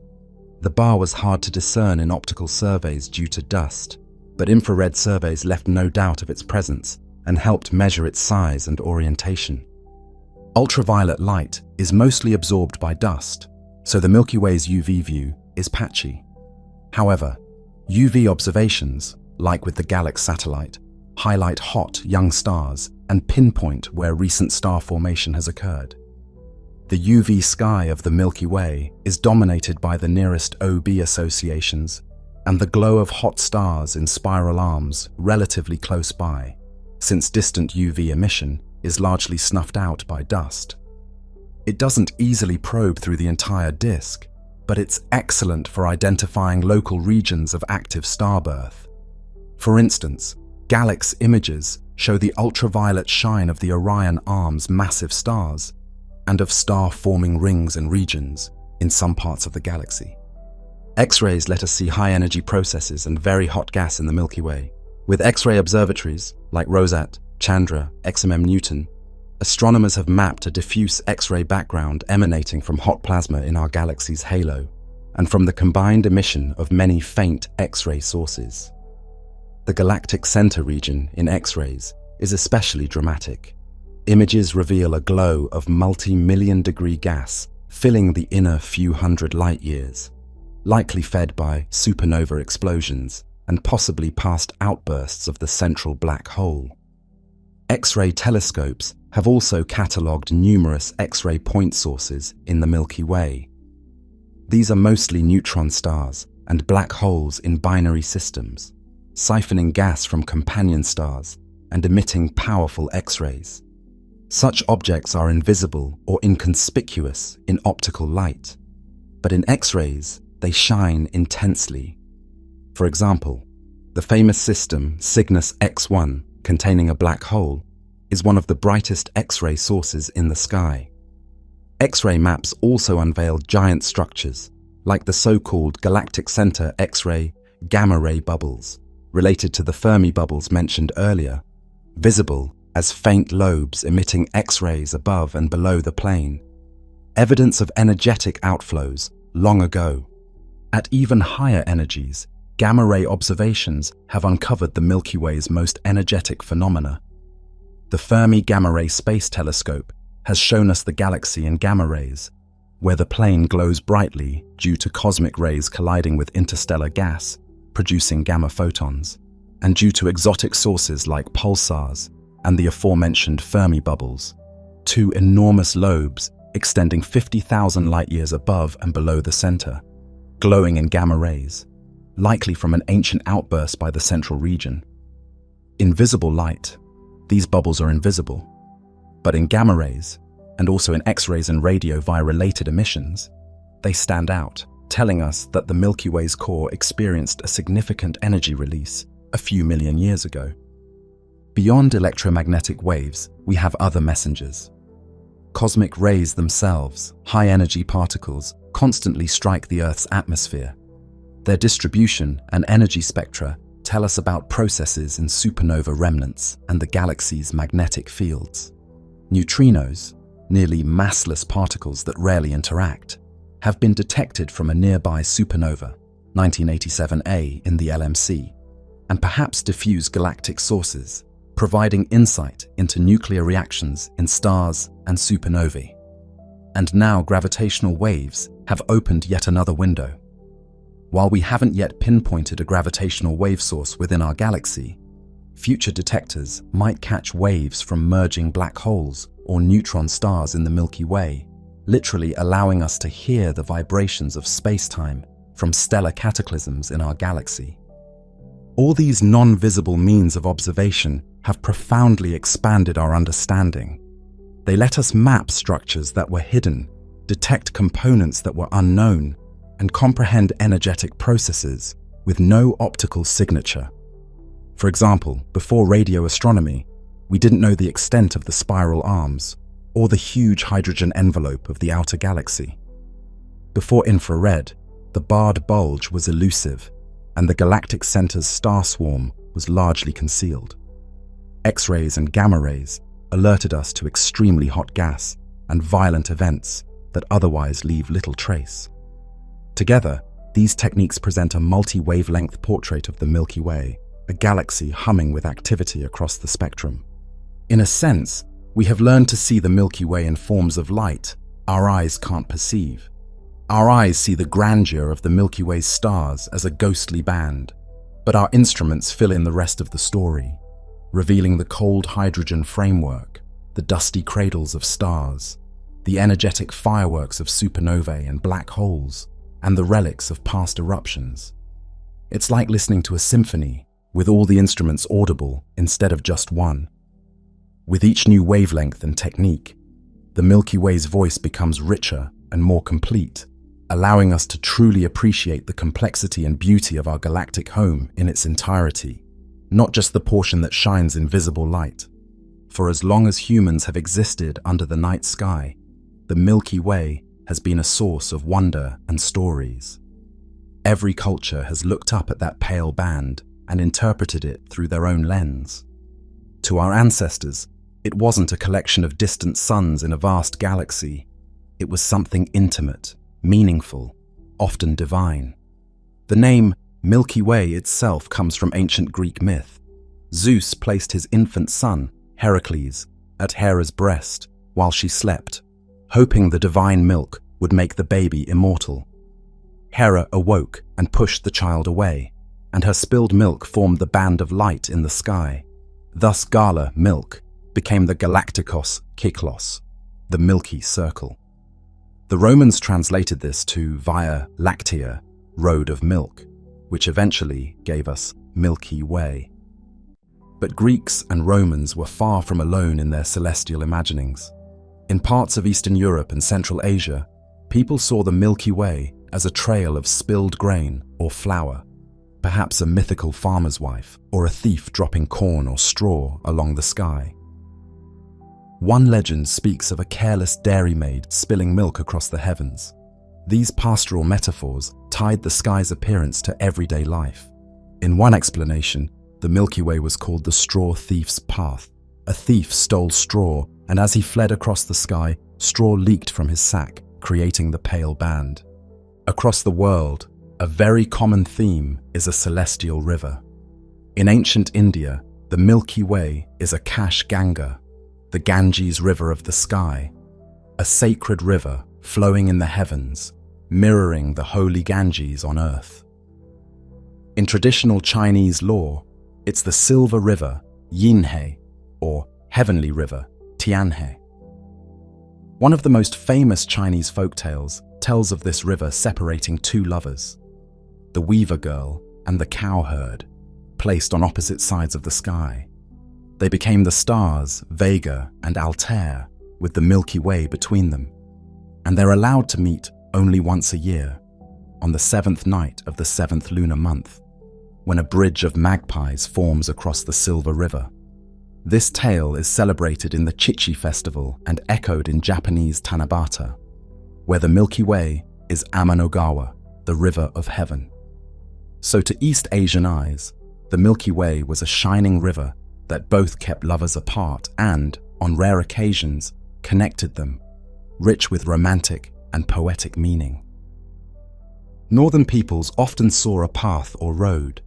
In many Finnish, Estonian, and Siberian traditions, it was the path of birds, an observation that migrating birds seem to follow the Milky Way in their seasonal journeys. Indeed, on clear autumn nights, the hazy band could guide flocks of geese or cranes heading south. The Finnish name Linnunrata, bird's root, and similar names in Estonian and other Uralic languages reflect this. Some Native American nations also linked the Milky Way to birds. Others saw it as the path of souls. The Cherokee, for instance, envisioned it as where the dog ran, with a story of a dog carrying a cornmeal and spilling it. But the idea of a path in the sky recurs. The path of souls concept is widespread. Many indigenous peoples of the Americas saw the Milky Way as a road that spirits travel after death. To the Navajo, Diné, it was Yikai's Dahi, sometimes called the Trail of the Gods or the Path of Spirits, a pathway for the deceased to reach the spirit world. The Milky Way, as a bridge between life and afterlife, also appears in ancient Egyptian ideas. Some associated it with the sky goddess Nut, arching over the earth, swallowing the sun each evening and rebirthing it by morning, with the Milky Way perhaps representing her body or a celestial Nile. In Norse mythology, some identified it as the path to Valhalla or Bifrost, the rainbow bridge's white backbone. The Milky Way's darkness and light also sparked imaginative interpretations. Many Australian Aboriginal peoples paid close attention not just to the bright starry band, but to the dark patches within it. They created dark constellations out of the absence of stars. The most famous is the emu in the sky, seen by several Aboriginal groups. The Coalsack Nebula, a prominent dark cloud near the Southern Cross, forms the emu's head, and the dark lane through Centaurus and Scorpius outlines its body. To them, the Milky Way's dark silhouette of an emu had cultural significance tied to the seasons and land. Meanwhile, in the Andes, the Inca also identified dark cloud constellations within the Milky Way. Animals like the llama, Yacana, traced by dark nebulae, with the llama's eyes being Alpha and Beta Centauri. These cultures looked at the Milky Way and saw not only the light of stars, but the shapes of darkness, full of meaning. In Western medieval Europe, the Milky Way was sometimes called the Road to Santiago. Pilgrims traveling to the shrine of Santiago de Compostela in Spain used the Milky Way as a heavenly guide westward, leading them toward their destination. So it gained the nickname Camino de Santiago, in the sky, or St. James's Way. This association of the Milky Way with pilgrimage and spiritual journey shows how it served not only as mythic symbol, but also as a practical navigational tool. Indeed, before modern navigation, the Milky Way was a useful nighttime compass. Its presence told direction and time of year. Its orientation changes with the seasons. To Polynesian voyagers navigating the Pacific, the Milky Way, which they saw as a great fish or canoe, was part of the complex celestial cues used to traverse vast distances. From a goddess's milk to a river of souls, from a path of birds to a guide for pilgrims, the Milky Way has meant many things to humanity. It has been woven into mythologies, used as a calendar and compass, and made a canvas for imagination. Even as science has unveiled its true nature, the cultural stories of the Milky Way remain a beautiful human response to the grandeur overhead. One can stand under a starry sky, see that misty arch, and remember that around the world and throughout time, others saw it as a heavenly river, a bridge of lovers, a road of spirits, or the milk of a divine mother. These myths and names underscore a truth. The Milky Way has always made us feel connected to something larger, whether interpreted through science or story. Even today, knowing it's a spiral galaxy full of stars, we still call it the Milky Way, a name born of ancient poetry. The scientific explanation doesn't diminish its cultural resonance. If anything, it adds another layer. We can appreciate the Milky Way as a galaxy and as the inspiration for countless tales across the world.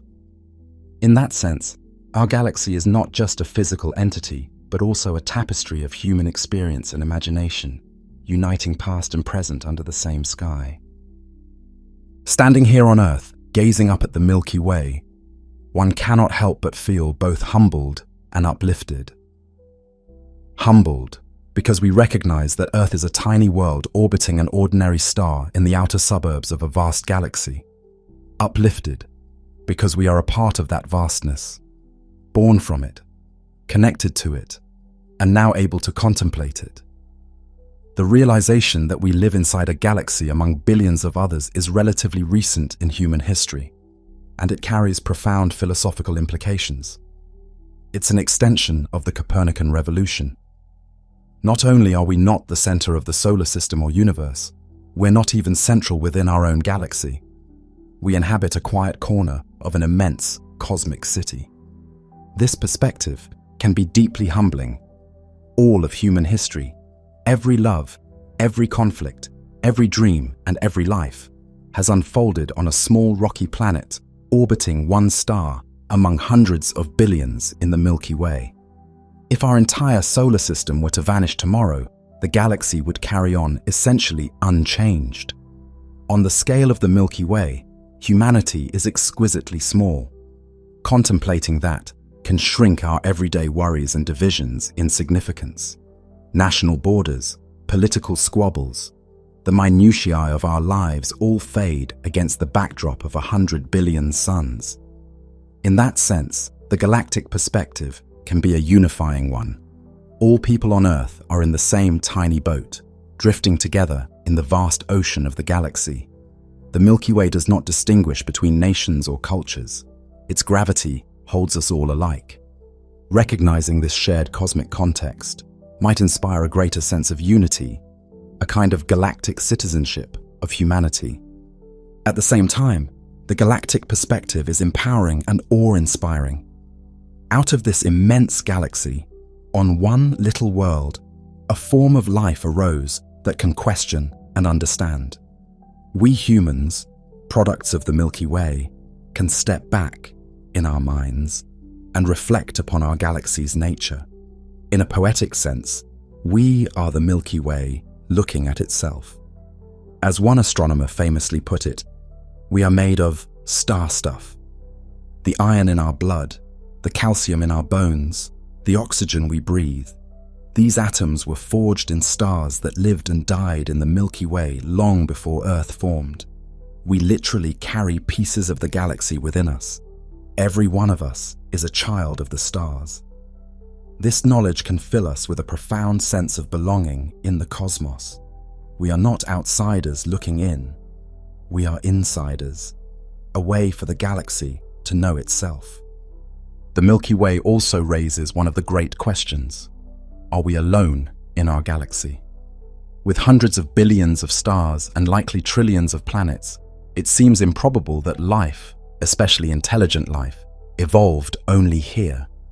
When you see the dense star clouds of the Milky Way, Consider that many of those stars host planetary systems. How many have planets with oceans and atmospheres? How many have beings who also wonder and look up?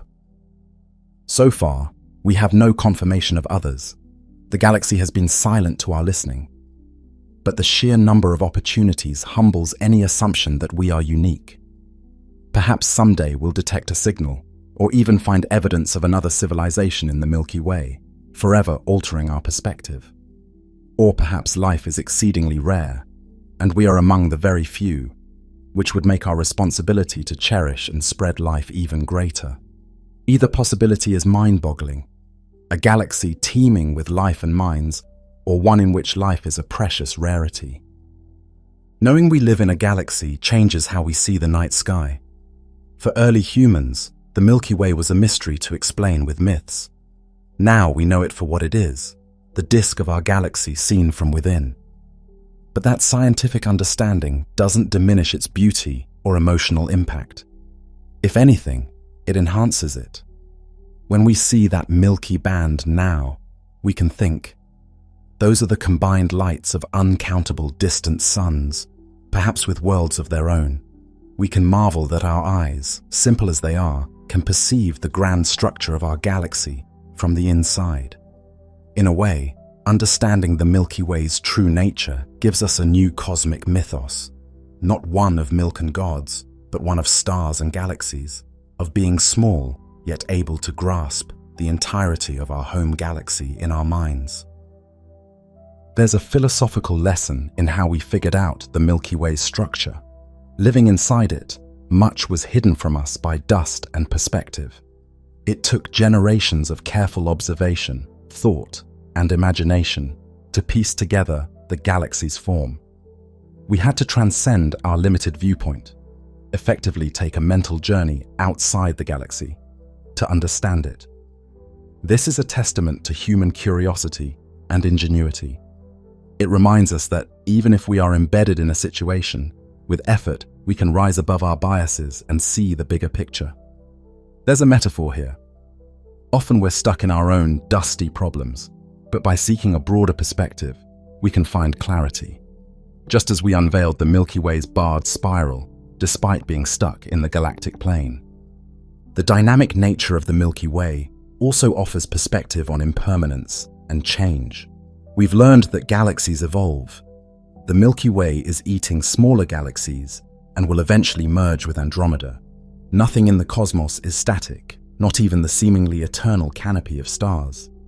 This fosters a sense of cosmic patience. The troubles of one era, or even the lifespan of our species, are momentary flickers on the galactic timescale. While that can make our individual endeavors seem insignificant, it can also imbue us with resilience and humility. Life and consciousness, if nurtured, could adapt and continue even as cosmic conditions change.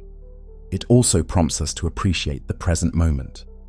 We exist at a special time when we can still see our Milky Way's spiral structure. In a distant future merged galaxy, the night sky might look very different. Right now, we have a front row seat to the Milky Way's splendor. That's a privilege of this era in cosmic history. All these insights, our smallness, our connectedness, the potential multiplicity of life, the power of perspective, the transience of cosmic forms, make the Milky Way more than just an astronomical object. It becomes a source of philosophical contemplation and spiritual wonder. Under the starry arch of the Milky Way, one can feel simultaneously insignificant and deeply significant. Insignificant because we are tiny in scale and time. Significant because we are conscious participants in this vast universe, capable of reflecting on it. It's a beautiful paradox. We are inconsequential to the galaxy, yet the galaxy is meaningful to us because we endow it with understanding and curiosity. Ultimately, living in a galaxy encourages a cosmic perspective. It invites humility, curiosity, and reverence. It reminds us we are part of a story much larger than ourselves, a story that began long before we arrived and will continue long after. But for this brief moment, the universe, through us, can reflect on itself. The Milky Way shines down, and we have learned to recognize it as our home. With that knowledge comes a profound responsibility to care for our tiny world, the precious cradle where we evolved, to seek knowledge and look outward with hope and wonder, and to treat each other kindly as co-travelers beneath the same glorious galaxy. In a universe so immense, the only way to find meaning is often to create it together. Our lives and civilizations may not shake the galaxy, but they can light up our small corner of it. Perhaps that's enough. To be conscious children of the Milky Way, striving to understand and cherish the universe that gave us life. Now, after journeying through our galaxy in mind, let us return to a single human moment under the stars. Imagine a clear, moonless night in a quiet place, far from city lights. Above you arches the luminous band of the Milky Way, shimmering white against a black sky. The air is still. You feel the earth beneath you and gaze upward. That hazy glow is no longer a mystery. You know it is the collective light of billions of distant suns, the edge-on view of our spiral galaxy from within. You recognize the dark patches as interstellar dust, and you recall that behind them are yet more stars and the very center of the Milky Way, hidden from your eyes but real nonetheless. You might even picture, in your mind's eye, the shape of the spiral arms and the halo and the embrace of dark matter extending beyond. All the structures we've discussed. Yet knowledge has not diminished the beauty of the night sky. If anything, it has enriched it. As you stand or lie there in awe, you feel the layers of meaning. You remember that every atom in your body came from this galaxy's stars. You truly are a child of the Milky Way. The band of light above is at once the river of myths and the grand reality of our island universe. The scientific facts mingle with a more primal appreciation. You feel connected to the vastness and also grounded here on your little planet. The Milky Way is no longer just a backdrop of tiny lights. It is your home galaxy, enormous yet intimate, known yet still deeply mysterious. Take a slow breath and let your eyes trace the Milky Way's arc. Perhaps you see the constellations silhouetted against it, the Summer Triangle or Scorpius curling toward that bright hub in Sagittarius. You see the misty star clouds densest near the center and thinner toward the edges, and you notice the dark rifts where dust veils the light of distant stars. Think of all the journeys happening beyond your sight, stars orbiting the center over millions of years, perhaps distant worlds with their own observers looking back at us. Think of how far we have come to understand this structure, and how much more there may be to learn. And then, gently, let those thoughts go. Simply feel the wonder that the ancients must have felt, the wonder of that milky river in the sky. It's the same band of light they saw. The sky links us across time. Countless generations paused here, just as you are, to admire the Milky Way. From storytellers weaving tales around campfires to astronomers at their telescopes. Now it's our turn, in this present moment, to soak in its splendor. In the stillness, you sense something transcendent. The Milky Way above, with its millions of suns, puts our lives in perspective, yet also illuminates them with meaning. We are small, but we are part of something vast and beautiful. The galaxy is immense and seemingly impersonal, yet here we are, creatures of its making, able to appreciate its light and comprehend its nature. In that sense, we give the Milky Way eyes and voice. Our eyes, our voice. As you stare upward, the boundary between out there and in here blurs. The iron in your blood was forged in a stellar explosion. The photons hitting your retina left a star's surface thousands of years ago to end their journey in your gaze. You and the galaxy are interwoven. Eventually, it's time to return indoors, or to close your eyes. The Milky Way will continue to wheel overhead, silent and brilliant, as it has for billions of years. Tomorrow the sun, one modest star among the billions, will rise and wash out the star's light. daily life will resume. But perhaps you carry a piece of the night's wonder with you now. Perhaps the next time you feel overwhelmed by the human world, you'll remember to look up on a clear night and find the Milky Way, and be reminded of the larger context of existence. Its presence can be comforting. Amidst whatever uncertainties we face, that river of starlight flows, constant and true, marking the passage of cosmic time. As we conclude this journey, consider how precious it is that we can witness the Milky Way at all. In our modern era, many have lost sight of it due to urban light pollution. But find a dark sky, and there it is. Our galaxy, tangible to the naked eye. It is a heritage for all humanity. When we behold it, we connect with all those before us who looked up in wonder, and all those after us who will do the same. In that moment of looking up, we transcend our individual selves and become, if briefly, citizens of the cosmos. The Milky Way reminds us that we are part of a story much larger than ourselves. It invites us to be curious, to explore, to cherish our tiny home and each other, for we are all under the same galaxy. It invites us to dream of voyages to the stars, even if for now those voyages are of the imagination. And it invites us to find perspective and solace, to meditate on the truth that the universe is vast and ancient, and yet, here and now, we are conscious within it, able to marvel at its beauty. So let the last thought be one of gratitude and wonder. We live in the Milky Way galaxy. We are its children, its observers, and its storytellers. Under the arch of its light, on a small planet drifting through the darkness, we have found meaning and companionship in the stars. The next time you find yourself beneath a truly dark sky, allow a moment of stillness. Look up at that hazy band glowing softly. Feel the cool night air, the quiet hum of the earth beneath you, and the warmth of belonging. That is the Milky Way, our home, our inspiration, our cosmic cradle. In its light, you can sense both the timeless and the transient, the mystery and the knowledge, the solitude and the unity.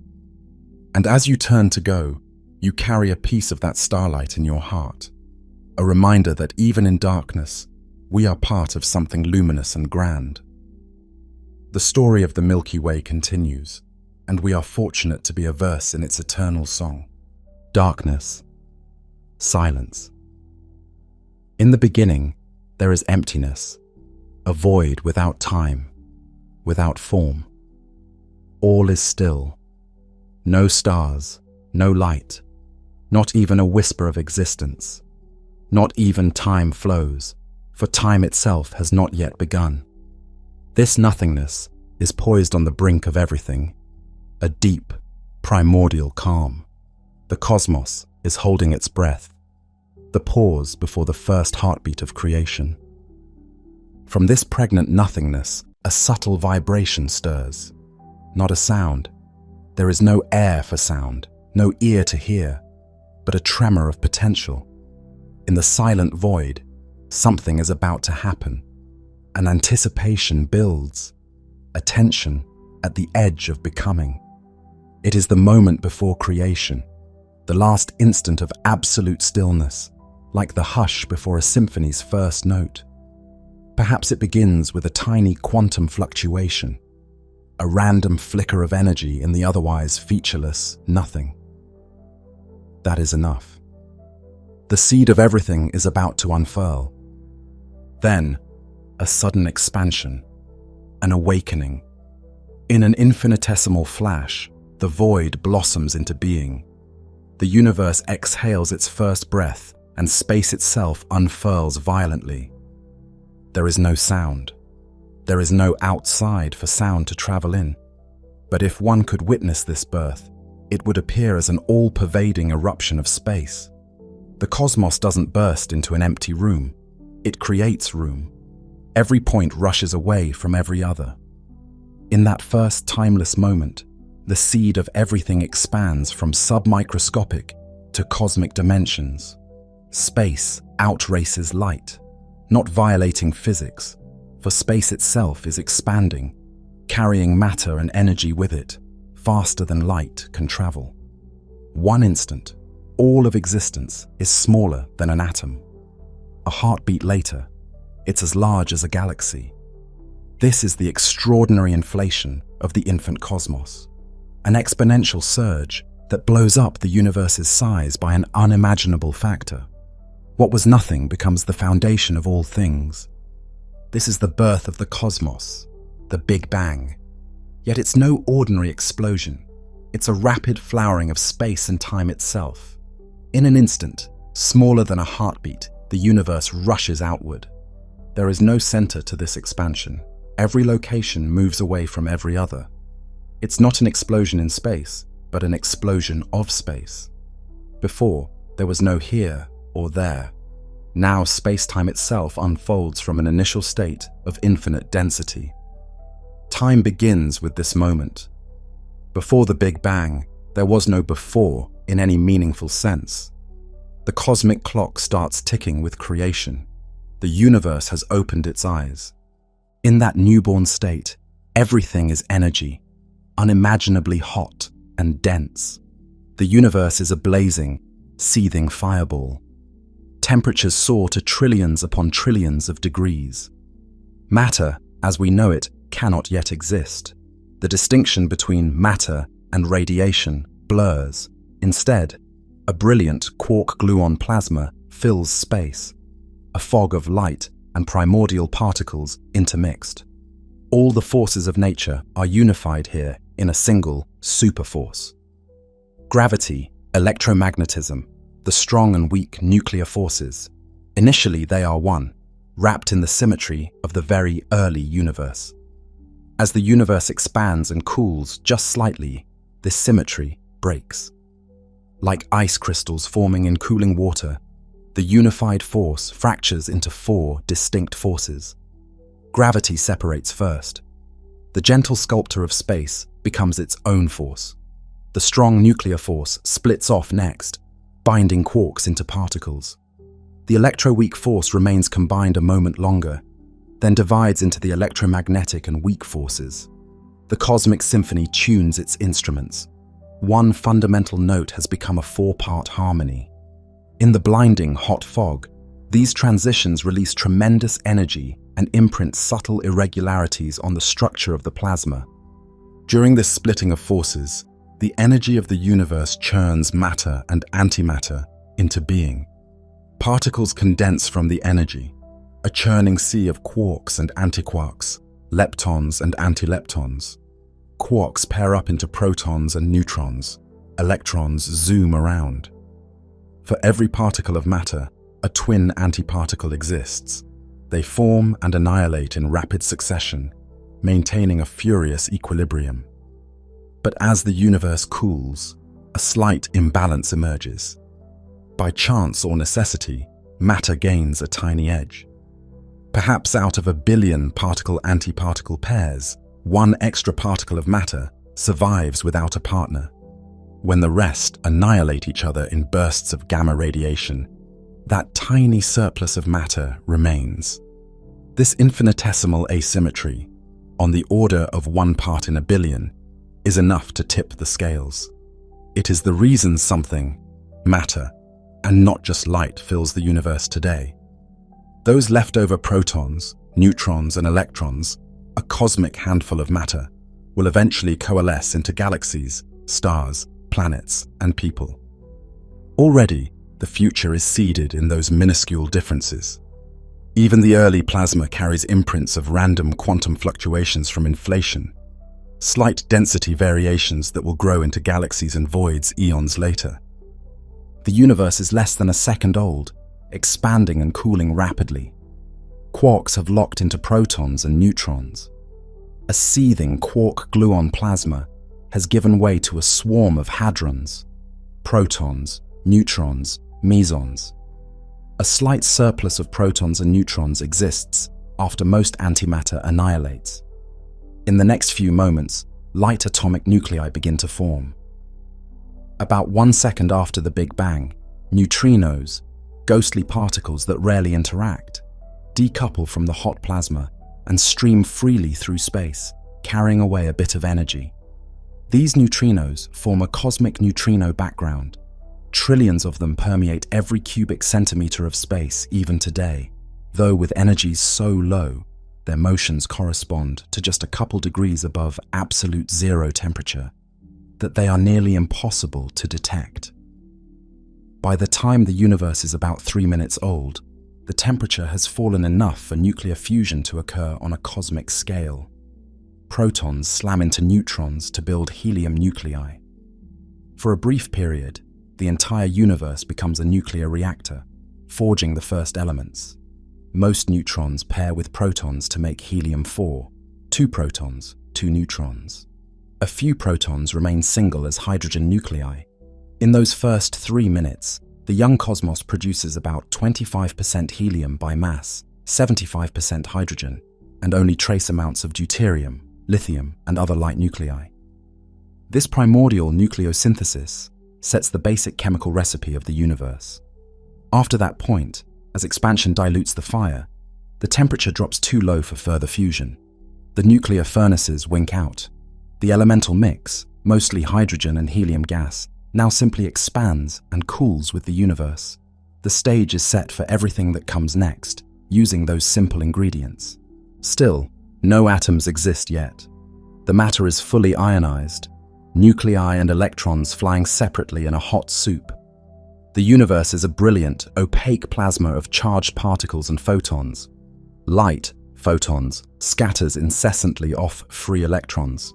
It cannot travel freely. Imagine an extremely dense fog of light, so thick that any photon's path is a tiny zigzag between collisions. Space is filled with a white-hot glow, but this light is trapped, bumping around within the plasma. If there were some observer inside this early universe, they wouldn't be able to see in any direction. All would be a featureless, blinding brightness, every line of sight ending almost immediately in a sea of charged particles. The universe is opaque, like the interior of a star, with radiation and matter coupled tightly. Yet the universe continues to expand and cool. With each passing moment, the sea of plasma thins and its temperature drops. After about 380,000 years, a profound change occurs. The temperature falls to roughly 3000 K, cool enough for electrons to settle into orbits around nuclei. Protons capture electrons. Helium nuclei capture electrons. For the first time, stable neutral atoms form, mostly hydrogen atoms. This epoch is called recombination. It has 2 tremendous consequences. First, the previously trapped photons are suddenly free. Neutral atoms do not eagerly scatter visible light, so as soon as the electrons bind into atoms, the fog of the early universe clears. All at once, the photons that had been bouncing around are released to stream across the cosmos. The universe goes from opaque to transparent in a cosmic eye blink. It's as if an impenetrable mist has evaporated, revealing a vast space for light to travel. Second, the formation of atoms produces light of its own. A warm glow fills the universe as electrons settle into atomic orbits and emit photons. The entire young cosmos shines like a giant star for a brief moment. That flash of released radiation is the cosmic microwave background, CMB, the afterglow of the Big Bang. Those photons have been journeying for 13.8 billion years, stretching to longer wavelengths with the expansion of space. Today, the CMB is a faint, cool bath of microwaves about 2.7 K above absolute zero, detectable with sensitive radio antennas. It is the oldest light we can see, a baby picture of the universe covering the whole sky. But at the moment of recombination, it was an orange-white glow flooding everywhere. The universe had become transparent, and light, after ages of captivity, could finally cross the cosmos. After this release of light, a hush falls over the cosmos. The brilliant afterglow from recombination quickly dilates into the infrared and fades from human visible view as space expands. No new light sources shine yet, for no stars have formed. The universe enters a cosmic dark ages. The gas, mostly neutral hydrogen and helium, now fills space almost invisibly. If there were an observer at this time, they would be surrounded by darkness, with only the faint red diffuse glow of the receding CMB to keep them company, and even that would soon redshift into invisibility. The temperature of the background radiation slides down below the red-hot range into the infrared and radio. The neutral hydrogen gas pervading space emits only a feeble radio line at 21 centimeters wavelength when its atoms' spins flip, but otherwise it is dark. The cosmos is quiet and unilluminated, yet much is happening in the dark. The tiny variations in density left from earlier epochs, those 1 in 100,000 ripples, now begin to grow under gravity's influence. Slightly denser regions exert a stronger gravitational pull, drawing in nearby gas ever so subtly. The matter of the universe starts to gather into a web of filaments and clumps, though no one can see it yet. Over tens of millions of years, the invisible architecture of the cosmic web takes shape. Immense filaments of dark matter and gas contracting and knitting together, with denser knots at their intersections that will become the first galaxies. In these hidden cradles, gravity works slowly but relentlessly. Clouds of hydrogen gas shrink and compress. The universe is dark but not inactive. It is preparing. Like a long, starless night before the dawn, the Dark Ages set the stage for the first light of stars. And then, after perhaps 100 to 200 million years of darkness, there is light again. The cosmic dawn arrives quietly at first. Deep in one of the densest, coldest hydrogen clouds, gravity finally achieves what it's been trying to do. The gas at the center of the cloud grows so hot and dense that hydrogen atoms begin to fuse into helium. A new kind of fire ignites. A star is born. In that moment, for the first time since recombination, starlight shines in the universe. A pinpoint of brilliant light illuminates the surrounding space, carving through the darkness. This first star is likely enormous, dozens or even hundreds of times the mass of our Sun. Because without heavier elements, early gas clouds fragment into big pieces. It burns a fierce blue-white, millions of times brighter than the Sun, pouring ultraviolet rays into the gloom. In the vicinity of this newborn star, the perpetual night is ended. One by one, more stars flicker on in other contracting clouds. The first generation of stars, we call them population 3 stars, are born in small proto-galaxies, tiny infant galaxies, where the gas pooled most strongly. They cluster together in those dark matter halos, like a handful of candles kindling in a vast dark hall. These first stars live fast and die young. Being so massive, they exhaust their nuclear fuel in a few million years. But while they live, they dramatically transform their surroundings. Each massive star's intense ultraviolet light creates a bubble of ionized hydrogen around it, turning the gas back into plasma. At first, this bubble is local. Starlight is quickly absorbed by the nearby dense gas. But as more stars join the fray, the ionized zones expand. The once neutral universe is reionizing. Gradually, the light from these early stars and nascent galaxies of stars breaks apart the cosmic fog of hydrogen that pervades space. The dark intervening gas clouds that separated regions of the universe become increasingly transparent as they are ionized. Over the next several 100 million years, these growing bubbles of ionized gas merge and spread throughout space. By around 1 billion years after the Big Bang, most of the intergalactic hydrogen is reionized, split back into protons and electrons by the flood of ultraviolet starlight. The universe, which had been opaque to high-energy photons since recombination, is now mostly transparent across all wavelengths. The cosmic dark ages have fully ended. During this era, the first galaxies are taking shape. Initially, they are tiny dwarf galaxies, mere clumps of a few million stars, but gravity draws them together into larger assemblies. Small proto-galaxies merge to form bigger galaxies. The universe, once a nearly uniform glow, now becomes a tapestry of light and dark.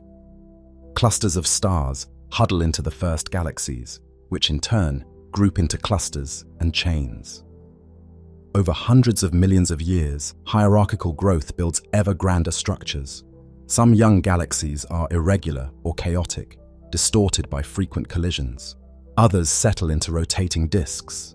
Within a few billion years, majestic spiral galaxies, like our future Milky Way, appear, their pinwheel arms twinkling with billions of stars. Massive elliptical galaxies form from the mergers of smaller systems, becoming huge balls of aging stars. Galaxies congregate under their mutual gravity. They form groups and clusters, containing dozens to thousands of members. These clusters, in turn, are connected by filaments of matter, creating a vast cosmic web of structure. Everywhere, galaxies interact. When galaxies draw near, their mutual gravity can rip and morph them dramatically. Two spirals might collide and coalesce into a single, larger galaxy, often an elliptical.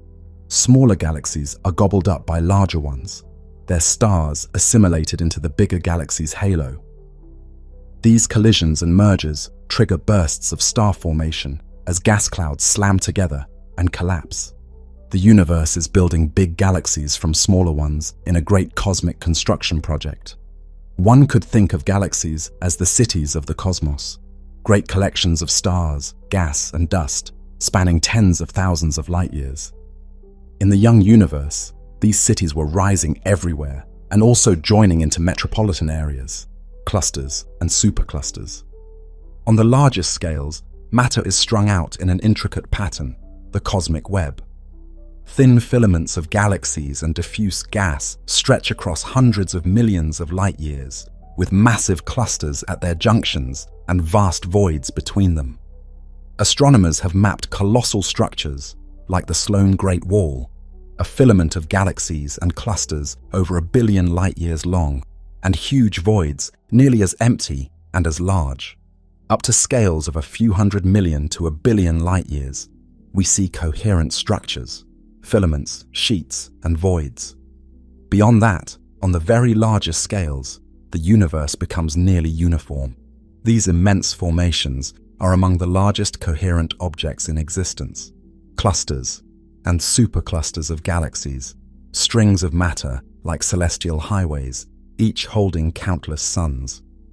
Our own galaxy belongs to the local group, a small cluster within the Virgo supercluster, which is part of the even larger Laniakea supercluster. An enormous flow of galaxies converging toward a common center of gravity. The cosmic web's lattice of filaments and voids is the skeleton on which the universe's structure hangs. It formed from the slight density variations in the early universe, amplified by gravity over billions of years. Dark matter, the mysterious, invisible mass that neither emits nor absorbs light, provided the scaffolding. It clumped first, pulling ordinary matter, gas, into its gravitational wells to form galaxies. Dark matter is the unseen scaffolding of the cosmos. Though we cannot see it directly, it makes up the bulk of the universe's mass. It neither glows nor interacts with light, so as galaxies formed, dark matter shaped their growth invisibly. Every galaxy sits in a vast halo of dark matter, much larger and more massive than the visible galaxy itself. Clusters of galaxies are held together largely by dark matter's gravity. We know dark matter is there because of its gravitational influence. Stars at a galaxy's edge orbit faster than they should if only visible matter existed, and galaxies in clusters move as if an unseen glue is holding them. We also observe gravitational lensing. Light from distant objects is bent and distorted by massive invisible halos of dark matter along the way, creating rings and arcs of light that betray the presence of mass where we detect no stars. From these clues, we infer that dark matter forms filaments and halos that outline the cosmic web. It provided the gravitational wells that regular matter fell into. Without dark matter's guiding hand, the universe's evolution would have been very different. Stars and galaxies might have taken far longer to coalesce, or might not have clustered into the rich structures we see. Dark matter neither creates light nor blocks it, it simply gravitates. It is likely some new kind of elementary particle, or particles, that interact only weakly with normal matter. Decades of experiments have yet to capture a dark matter particle directly, keeping its nature a profound mystery. But its existence is beyond doubt from the cosmic structures it allowed to form. It binds galaxies together and shepherds clusters.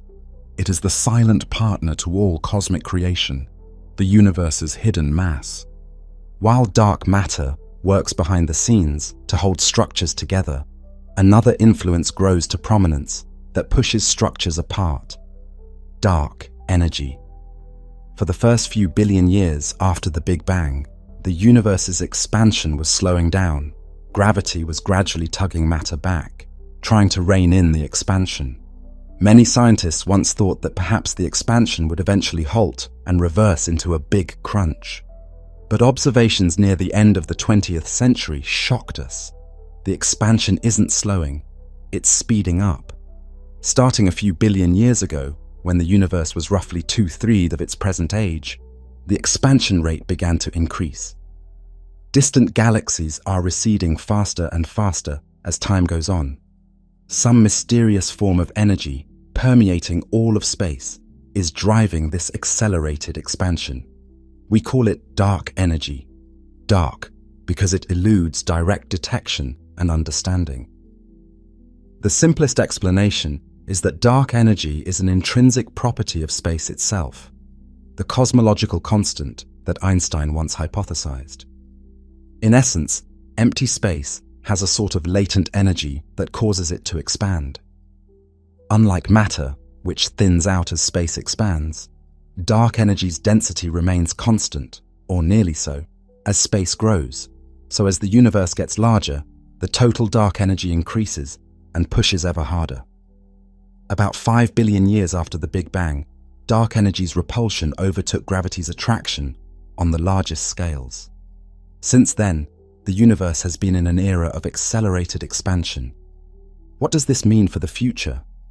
It means that galaxies not bound together by their own gravity will drift farther and farther apart.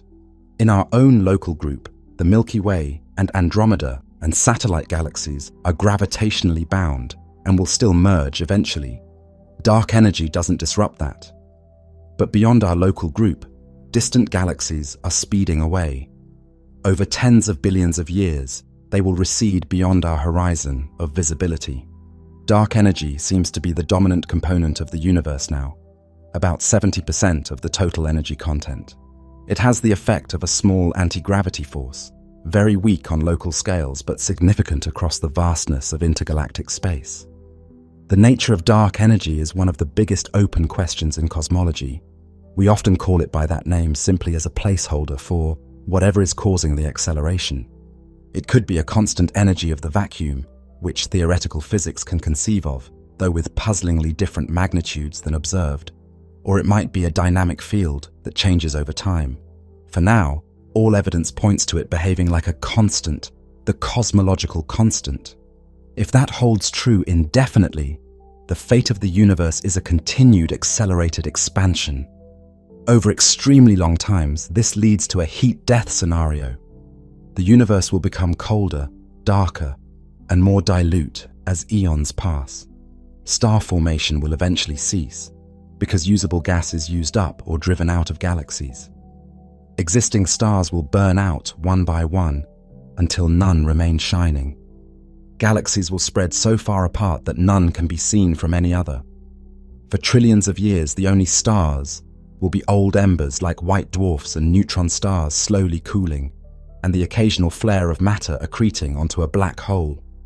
In the far future, even black holes, which are initially the last vigorous energy sources through their slow hawking radiation, will evaporate into nothing on timescales of 67 years or more.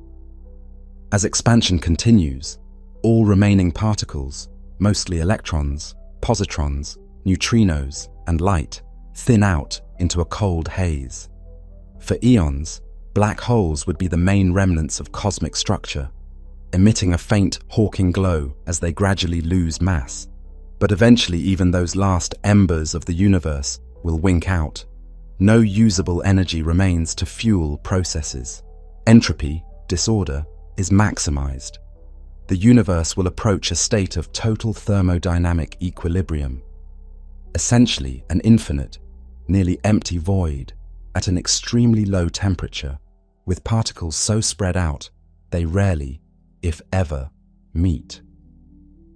Time, in a sense, would lose its meaning because almost nothing happens. It is a quiet, desolate finale, the big freeze. Another possibility, more dramatic, is the Big Rip. If dark energy is not constant but instead grows stronger with time, imagine a form of dark energy that becomes increasingly repulsive. It could eventually overcome all forces that hold structures together. In this scenario, billions of years from now, galaxies would fly apart from their clusters at ever-increasing speed. Later, gravity within galaxies would be overpowered. Stars would drift away from galactic centers. Eventually, star systems would become unbound. Planets would wander off from stars. In the final moments before the Big Rip, even atomic nuclei and fundamental particles could be torn apart as space's expansion rate diverges toward infinity. Essentially, the universe would be ripped to shreds, every bond and structure bursting as the fabric of space itself stretches violently. This fate depends on the nature of dark energy. Specifically, it requires an equation of state parameter, sometimes called phantom energy. Current observations of dark energy are consistent with $1, a constant vacuum energy, so a Big Rip seems unlikely given the data, but our knowledge of dark energy is incomplete. If future evidence suggested dark energy might strengthen, the Big Rip scenario would become a serious concern for the very far future. It would be a cosmos dying in a final, all-consuming explosion of its structure, a literally tearing end to time and space. Alternatively, the acceleration we observe now might itself be a phase that eventually ends. If dark energy were to decay or reverse sign, turn attractive, in the far future, the expansion could slow and halt. Gravity could then start pulling everything back together. This is the Big Crunch scenario, essentially a symmetric reversal of the Big Bang. If the universe's density were high enough or dark energy somehow flipped, the expansion would break to a stop eons from now and then gradually begin to contract. Distant galaxies, now long invisible, would creep back into view as they rush towards us. Over incredibly long spans, all galaxies would begin merging and collapsing toward a common center. The night sky would grow ever brighter and hotter as more galaxies, and eventually all matter, crowd into a shrinking volume. Stars might ignite in a furious burst as gas clouds compress during the contraction. Ultimately, all galactic material would coalesce, temperatures skyrocketing until everything, every atom and photon, crunches into a hot, dense state, perhaps similar to the universe's birth. This could be an oscillatory universe, perhaps to rebound in another Big Bang, a big bounce. Currently, the evidence doesn't favor a big crunch. Our universe's geometry and expansion indicate it will expand forever, and dark energy shows no sign of dissipating. But if some unforeseen physics intervened, a cyclic cosmos isn't impossible. It has a certain poetic appeal, the universe breathing in and out, eternally reborn.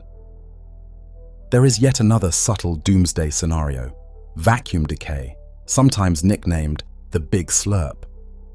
This relates to our understanding of quantum fields. It's conceivable that the ground state of our universe, the vacuum, is not truly stable.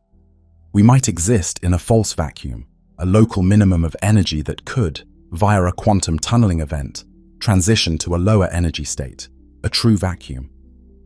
If such a vacuum decay occurred, a bubble of the new vacuum would nucleate somewhere in the universe and then expand at nearly the speed of light. Inside that bubble, physics could be radically different. Fundamental constants, particle masses, and forces might take on new values. This bubble would annihilate anything it encounters as it rewrites space. Because it moves so fast, one wouldn't see it coming.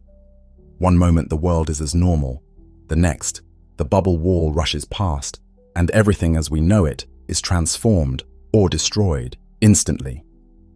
It's a very exotic scenario, and most calculations suggest if our vacuum were prone to decay, it likely would have happened billions of years ago, or won't happen for trillions of years to come.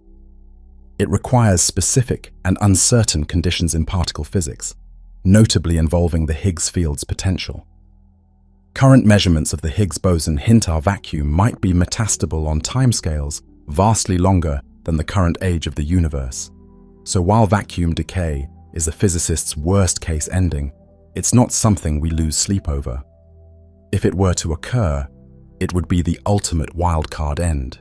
The universe as we know it abruptly vanishes, replaced by something else entirely, with no warning or remnant. So, the universe's story may end in fire or in ice, in ripping apart or in a quantum whisper, or perhaps in ways we cannot yet imagine. Each scenario is an ending written into the equations of cosmology, but which, if any, will come to pass remains unknown. Our best guess, based on current knowledge, is an eternal expansion leading to heat death. Yet the cosmos has surprised us before. The acceleration by dark energy was unforeseen until observed. There may be new physics awaiting discovery that alters the final act.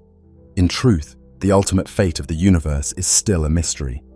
And it is fitting that here, the universe, through the thoughts of the conscious beings it produced, contemplates how it might end. It's as though the cosmos itself wonders about its finale, using small intelligences within it, like us, to explore the question. But whatever the end might be, it lies unimaginably far in the future. Right now, the universe is alive with galaxies, stars, and perhaps life. The story is ongoing, and we find ourselves in a chapter rich with possibility. Consciousness.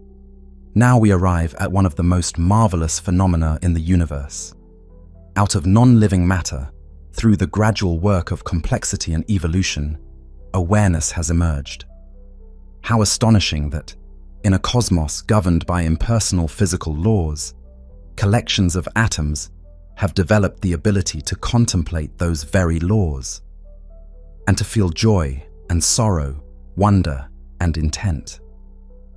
With the appearance of life and mind, the universe has gained eyes to see itself and minds to reflect upon its nature. Tiny, fragile living beings on insignificant worlds gaze up and discover the fire of creation in the sky. In them, cosmic evolution has become self-aware. Life began, at least on one small planet, Earth, when chemicals assembled into self-replicating structures. Exactly how is still uncertain. It may have been a stroke of chance in a warm pond or deep-sea vent, or a gradual emergence aided by the planet's chemistry. But the basic ingredients were forged long beforehand. The carbon, oxygen, nitrogen, and other elements essential to life were synthesized in stars and scattered by supernovae. Earth formed from cosmic dust enriched by those elements, and life's molecules drew upon that bounty. Water, a molecule of hydrogen and oxygen common in space, became the medium for biology's experiments. Single-celled organisms arose over 3.5 billion years ago in Earth's ancient oceans. They were simple, lacking nuclei, yet they metabolized and reproduced, launching the great tree of evolution. For billions of years, life remained microbial. Those microbes transformed the planet. For instance, cyanobacteria flooded the atmosphere with oxygen. 2.5 billion years ago, an early example of life reshaping its environment. Complexity built gradually. Cells joined into colonies, then into multicellular organisms with specialized tissues. By around 540 million years ago, the Cambrian explosion, a dazzling variety of multicellular life forms filled the seas. Some ventured onto land, plants first, then animals. Life developed structures like eyes to sense light, limbs to move, brains to process information. Evolution, driven by natural selection, explored an astonishing design space, resulting in creatures from dinosaurs to dragonflies. Among the myriad life forms, one lineage, primates, produced a species with exceptional cognitive abilities. On Earth, that species is Homo sapiens, us. We are latecomers, arriving only a few 100,000 years ago. In that short time, we leveraged intelligence to alter the planet and peer into the cosmos. Through us, the universe has learned about its own origins. We discovered the cosmic microwave background, essentially, the universe's baby photo. We identified the chemical elements in the stars, the same elements found in our bodies, confirming our intimate connection to the cosmos. We've sent spacecraft to neighboring planets and listened for faint whispers of the universe, like gravitational waves from black holes merging billions of light years away. Humans are made of the universe's matter. The iron in our blood was forged in stars, the calcium in our bones in stellar explosions, the water in our cells likely delivered by ancient comets. And now that matter can think and learn. In us, the stardust has become self-aware. Are we alone in this? The cosmos is vast, and the conditions that gave rise to life on Earth may exist in countless other places. There are hundreds of billions of stars in our galaxy, and trillions of galaxies. Surely, Earth is not the only world where chemistry blossomed into biology. We have already discovered thousands of exoplanets orbiting other stars, some in habitats where liquid water, and thus Earth-like life, could exist. Organic molecules, the building blocks of life, are found in interstellar clouds and meteorites. It seems the universe is biased toward forming the ingredients of life wherever it can. Simple microbial life might be common. Perhaps in the subsurface oceans of icy moons in our own solar system, life has independently arisen. But intelligent, technologically capable life might be far rarer. After all, in Earth's 4.5 billion year history, only one species has attained the ability to send signals into space. If other civilizations had arisen frequently in our galaxy's 13 billion year history, we might expect that some would have spread or made their presence known.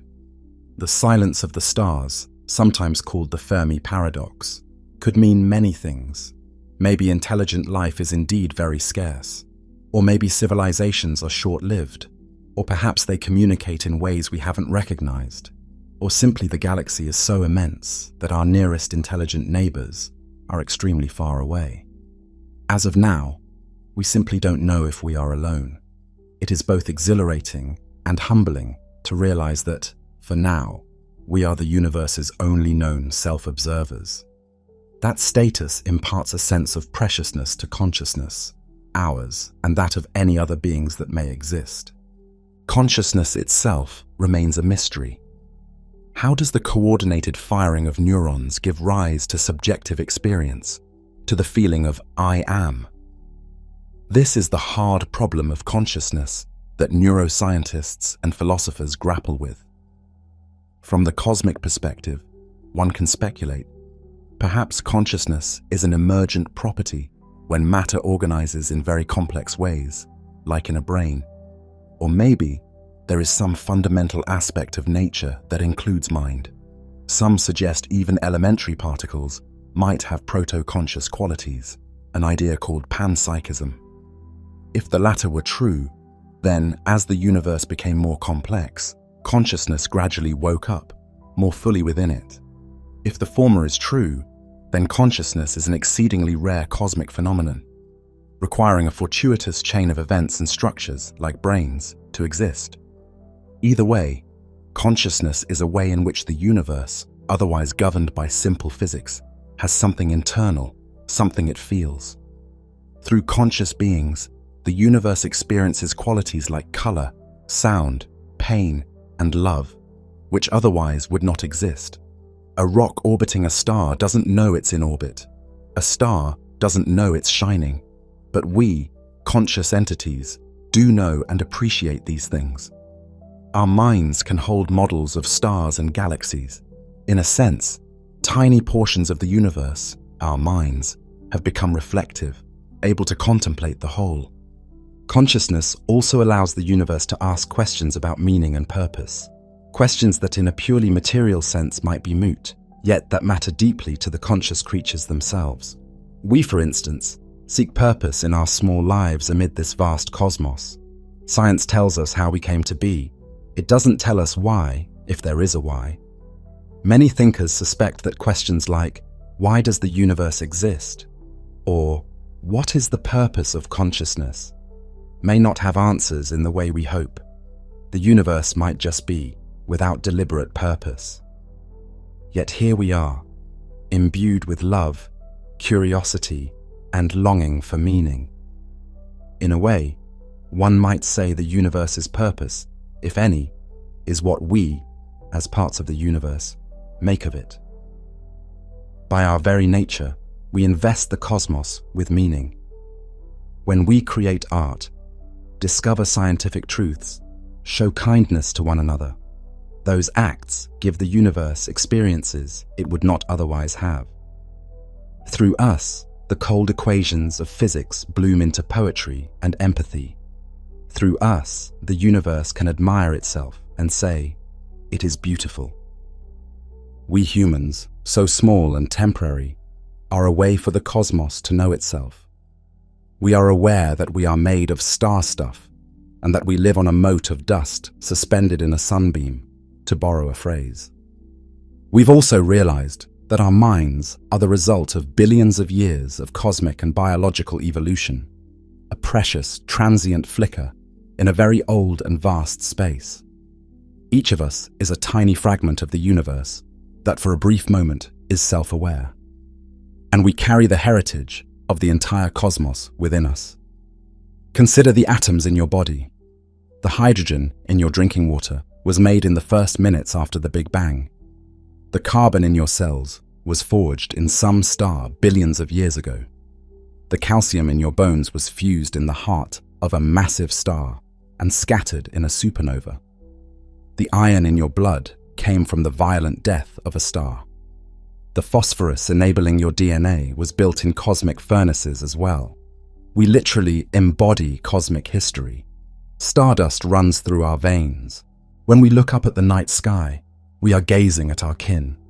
The stars are our distant cousins, related by common origin in the Big Bang. The light that reaches our eyes triggers thoughts in our brain, a star's photons, causing a pattern of electrical signals in a mammal's nervous system. How extraordinary that a thermonuclear reactor, millions of light years away, can set off a spark of thought in a being on Earth. Through those thoughts, the universe is, in a small way, conscious of itself.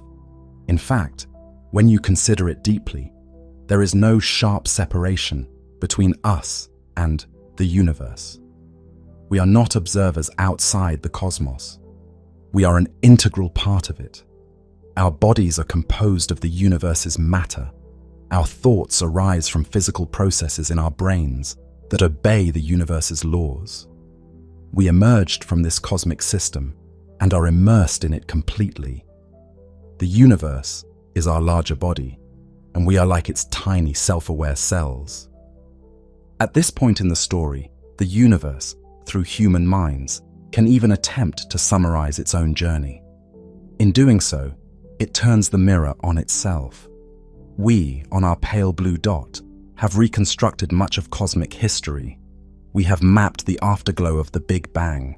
We have observed galaxies across cosmic time and seen back to when the first stars were kindling. We've understood how elements were born in stars and how Earth came to be enriched by them. In short, we have become the historians of the universe, cataloguing its saga. And we are the universe's storytellers too, giving narrative and meaning to events that on their own are neither good nor bad. They simply are. The rise of life, the collapse of a star into a black hole, these just happen, but through conscious eyes, they become stories of wonder, tragedy, and transformation. Now, having journeyed from the beginning of time to speculations about the end, and from the simplest particles to conscious beings, let us conclude with a moment of reflection. Take a slow breath. Feel your lungs fill with air. Much of that air was once inside of stars and will be part of other life after you. Feel your heart beating. a rhythm that connects you to the first heartbeat of the cosmos when it expanded from silence. In this very moment, you are the product of the entire history we've recounted. You are ancient hydrogen and stardust shaped by gravity and chemistry, given form by biological evolution, and endowed with a spark of awareness. The silence that we imagined at the very beginning still echoes within you in the quiet moments between your heartbeats. The darkness that once enveloped the cosmos is the same darkness behind your closed eyelids when you contemplate. But now the silence is filled with the potential for thought, and the darkness can be lit by the imagination. Stardust remembers. The atoms of your body hold memory, not conscious memory, but the record of cosmic events encoded in their existence. Each heavy element remembers a star that lived and died. In a way, when you think about the universe is remembering itself. Your brain's atoms clicking into patterns that mirror the cosmos outside. Time flows through us. We are part of the grand progression of entropy and evolution. The arrow of time that began at the Big Bang runs through every cell in our body. The blood circulating in your veins right now was forged in a sequence of events going back to the beginning of time.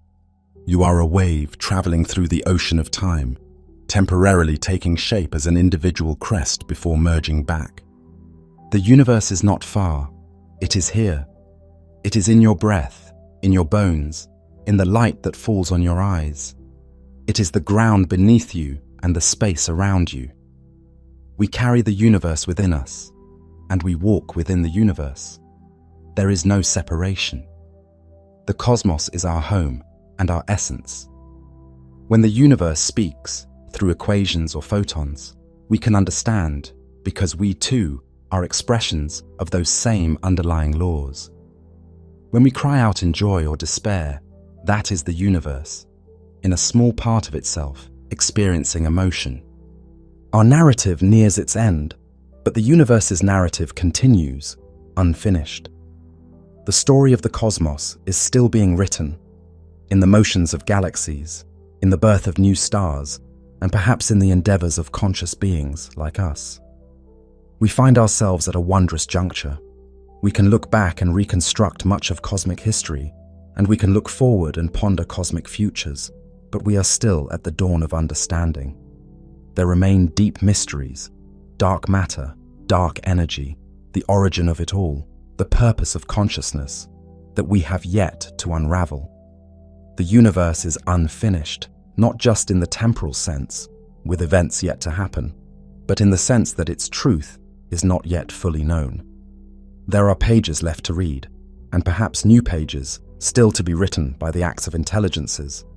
If we last long enough to spread life beyond Earth, for example, we will be adding a new chapter to the universe's story. We end where we began, in darkness and stillness. Picture the void before creation once more, that expectant nothingness. Picture the stillness after a possible end, the quiet of a heat-dead cosmos, or the silence of a post-Big Crunch void. In some sense, they are the same silence. The universe may end in silence as it began in silence. But between those two silences, what a symphony of being has played out. A symphony with movements of blazing brilliance, the era of stars, and deep recesses of melancholy, the cold depths of space, with themes that intertwine matter and energy, creation and destruction, simplicity and complexity. We have been part of that symphony, a brief, delicate violin solo in a grand orchestra. Without us, it would still be magnificent, but with us, it can be appreciated from within. We are the universe listening to its own music, even as we play our small part. The narrative pauses now, but it does not truly stop. Even as these words cease, stars will continue to shine and atoms will continue to collide in the vast reaches of space. The universe goes on, ever unfolding. And you, a child of the stars, go on as well, carrying the knowledge and awe gleaned from this story. When you next step outside on a clear night, perhaps you will feel more connected to those distant points of light, knowing what they are, and how they came to be.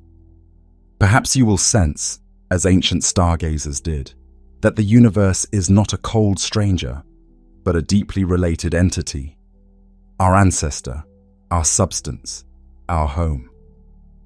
Listen, in the quiet night, under the cosmic ocean of stars, you can almost hear it, the heartbeat of the universe.